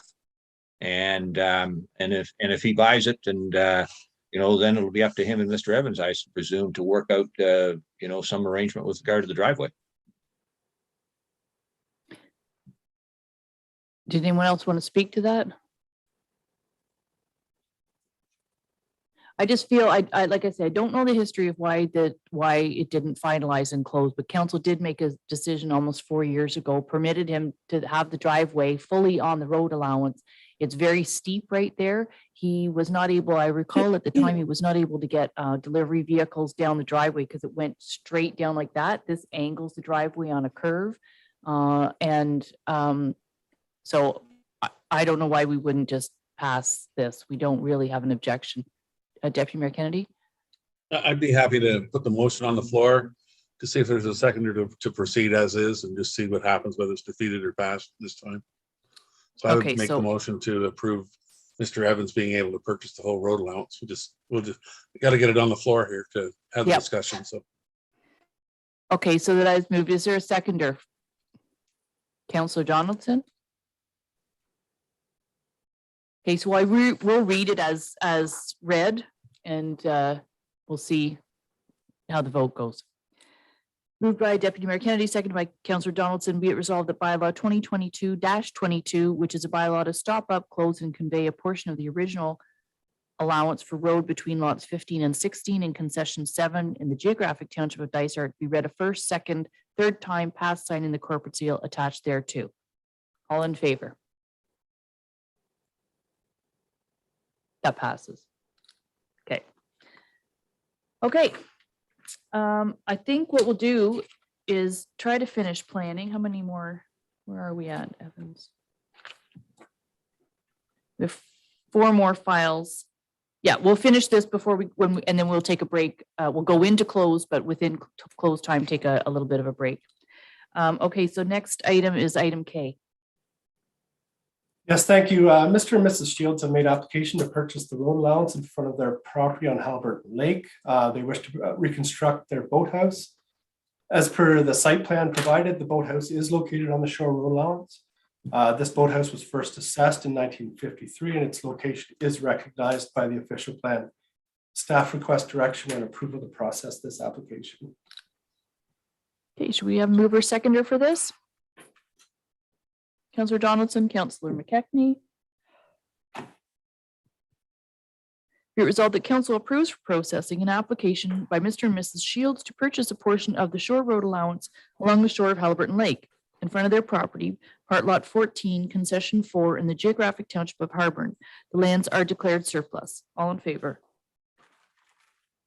Okay, carries. Okay, can H-I-J-K-L, we're gonna run out of alphabets. I'm going to pass this back over to. Oh, our and city Councillor planner. Smith, this is your file for the waiving of the site plan agreement. There we go. Thank you.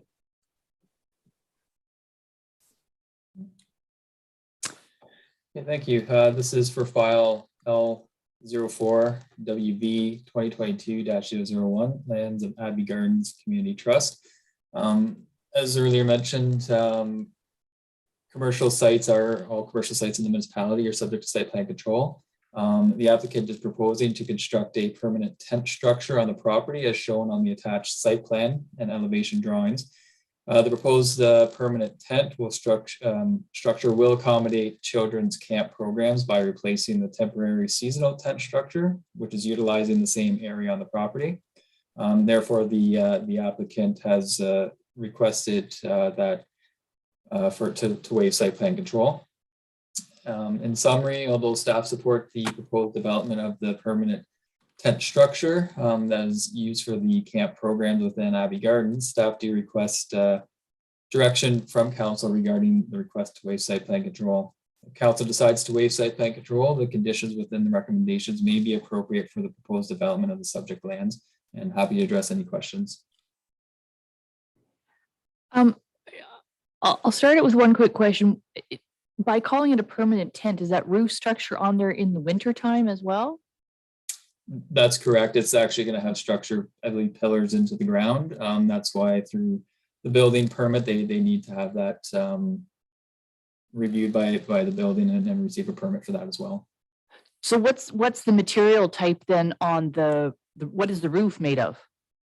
I believe it'd probably be steel or shingles, maybe. I'm not 100% sure of the material being used, but it's going to be a permanent structure. It's going to be a permanent tent. That'll Okay, be a so it's not structure something that has the posts and you just take the old, we had one a while ago, it was a gazebo, it was lovely, and it had a canvas top, and in the summertime we put the top on and in the wintertime we took it off. So I was just curious, then why call it a tent? Why not call it a shelter? My understanding, that's what they've called it, and Okay. at the end of the day, it's gonna be a permanent structure. So in the ground or on the ground pillars, the roof material, I believe, is going to be non-removable. I think it's going to be a permanent roof. Okay. Any questions for this, Councillor Clark? It makes sense to me that this is a good move. It sounds like it's a lot more secure or a lot safer environment, especially if you're using it as an education facility for a children's day program you're camping. So yeah, this is something I would support. Great. Are you moving that then? I'll put you as moving. Okay, Councillor Clark. Someone want to second that? Councillor Donaldson, did you want to speak to it or second? I'll second it. Okay.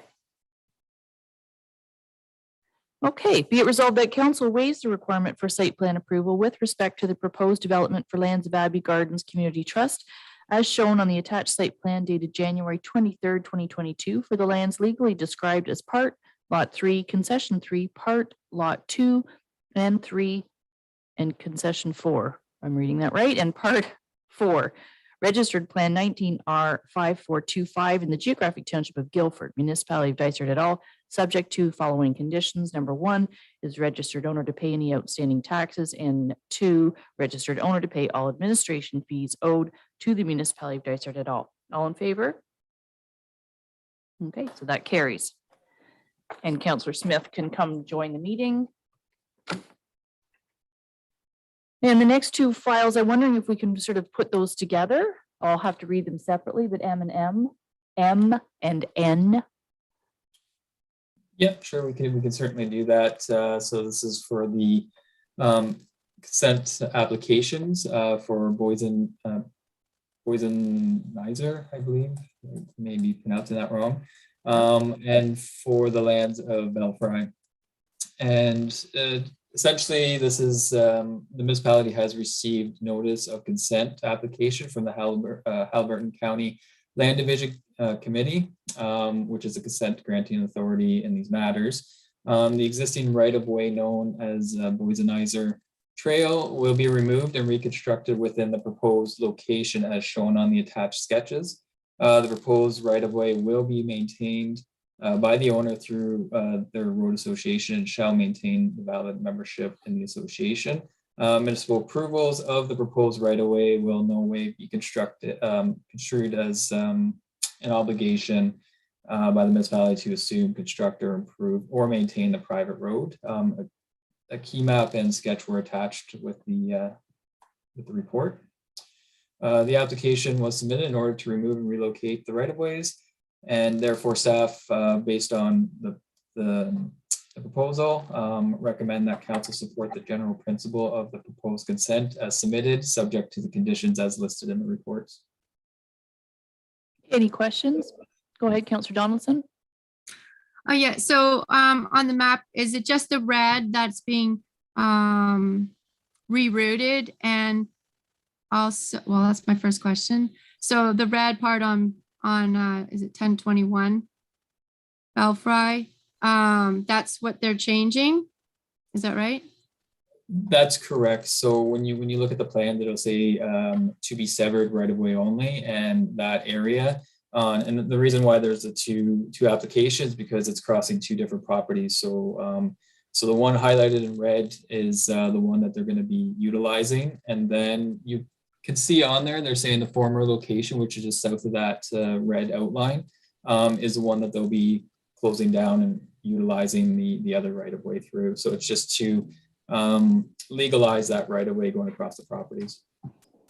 Okay, and my second question is at the very end of that road, then you have dots going to the other 1, 2, 3 other properties. Is that already, does that already exist? Yes, there's an area that is being used. They use sort of this area already to access what was going to be the former location of the road. So essentially, it would just be bringing that straight through as opposed to coming up and then across to where the former location was. Okay. Okay. So, and it's only just because of the terrain that it's being changed. It's not, like, is this the first process of, say, having another cottage built there? I'm not aware of that reason as if there's to be another cottage. I believe that this is sort of, if you look on an aerial, you can see that that was sort of the beaten path that was always sort of used through that area and not the former location. So I believe they're just wanted to legalize this location for the right of way now as opposed to the former location. Okay, thanks.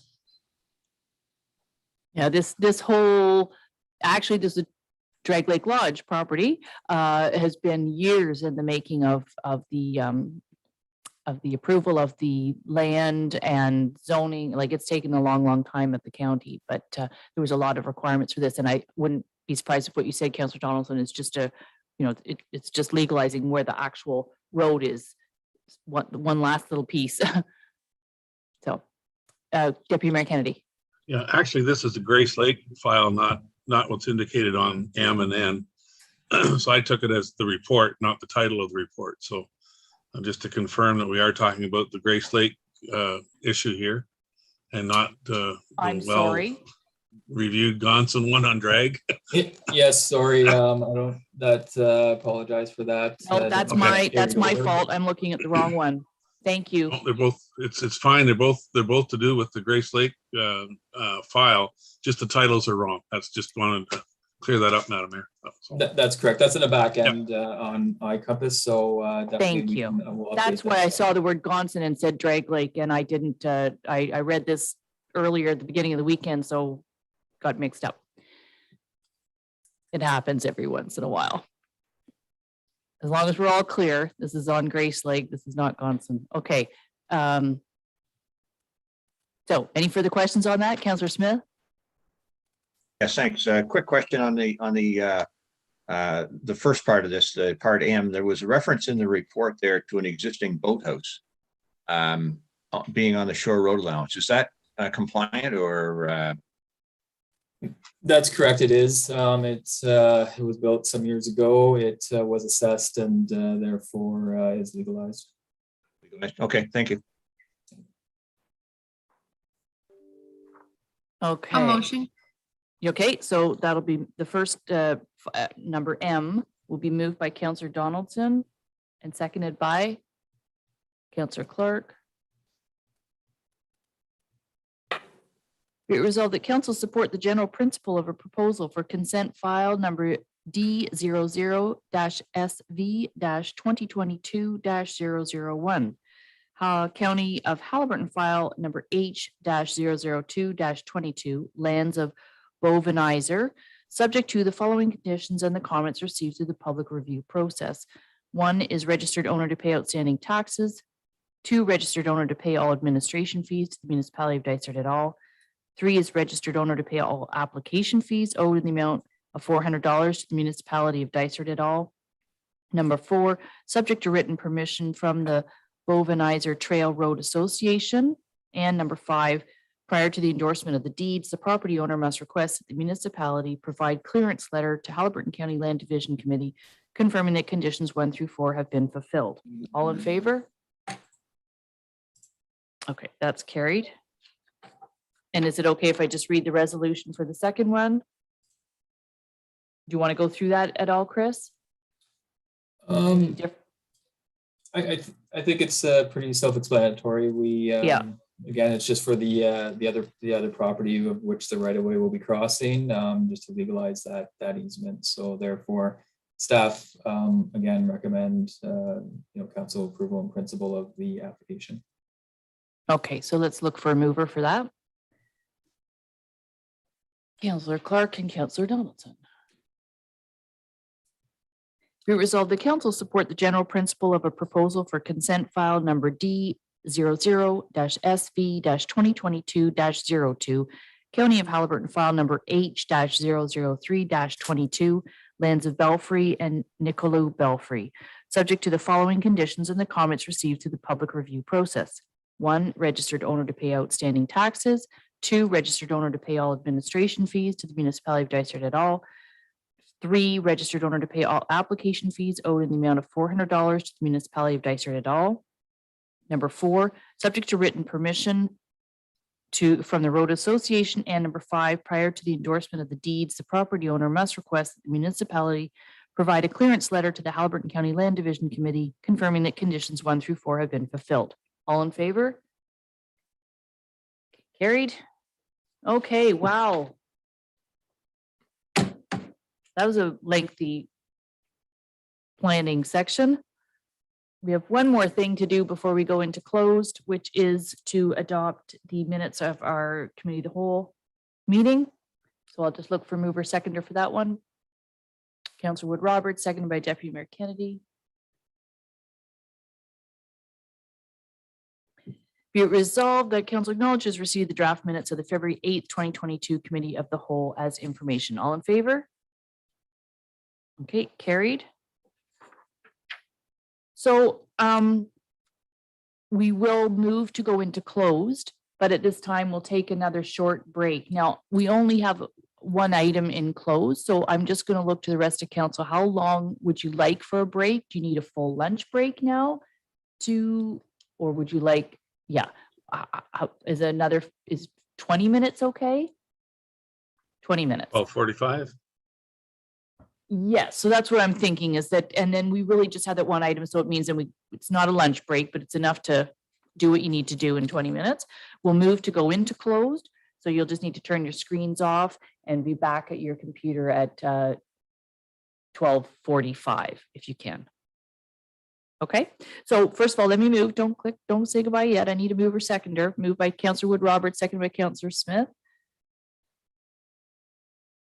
I saw things flashing and people leaving. Be it resolved that council adjourn its regular meeting at 12:22 to discuss matters pursuant to section 239 of the Municipal Act 2001 as amended pertaining to a proposed acquisition of land in the township of Dysart, County Road 21. All in favor? Okay, great. I'll see you in 12:45.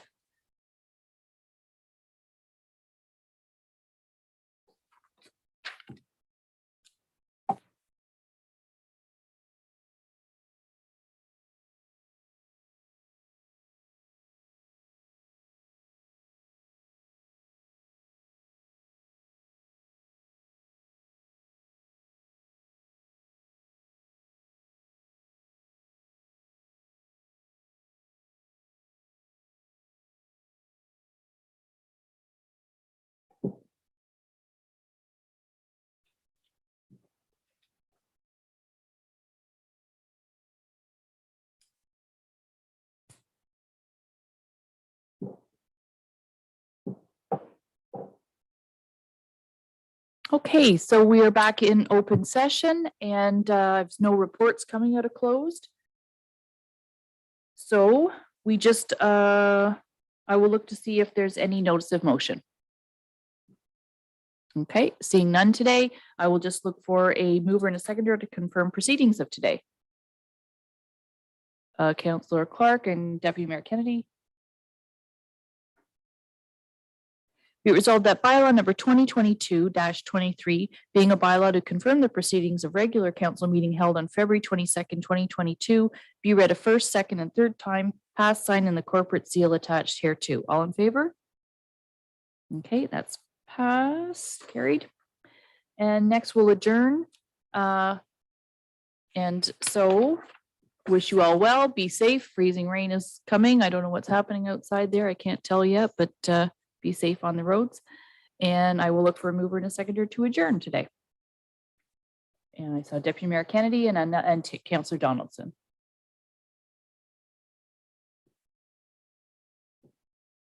Be it resolved that council adjourn its regular meeting held on February 22nd, 2022 at 1:33 p.m. All in favor? Okay, carried. Take care, everyone. On this 02/22, lots of twos in today. Okay, bye-bye.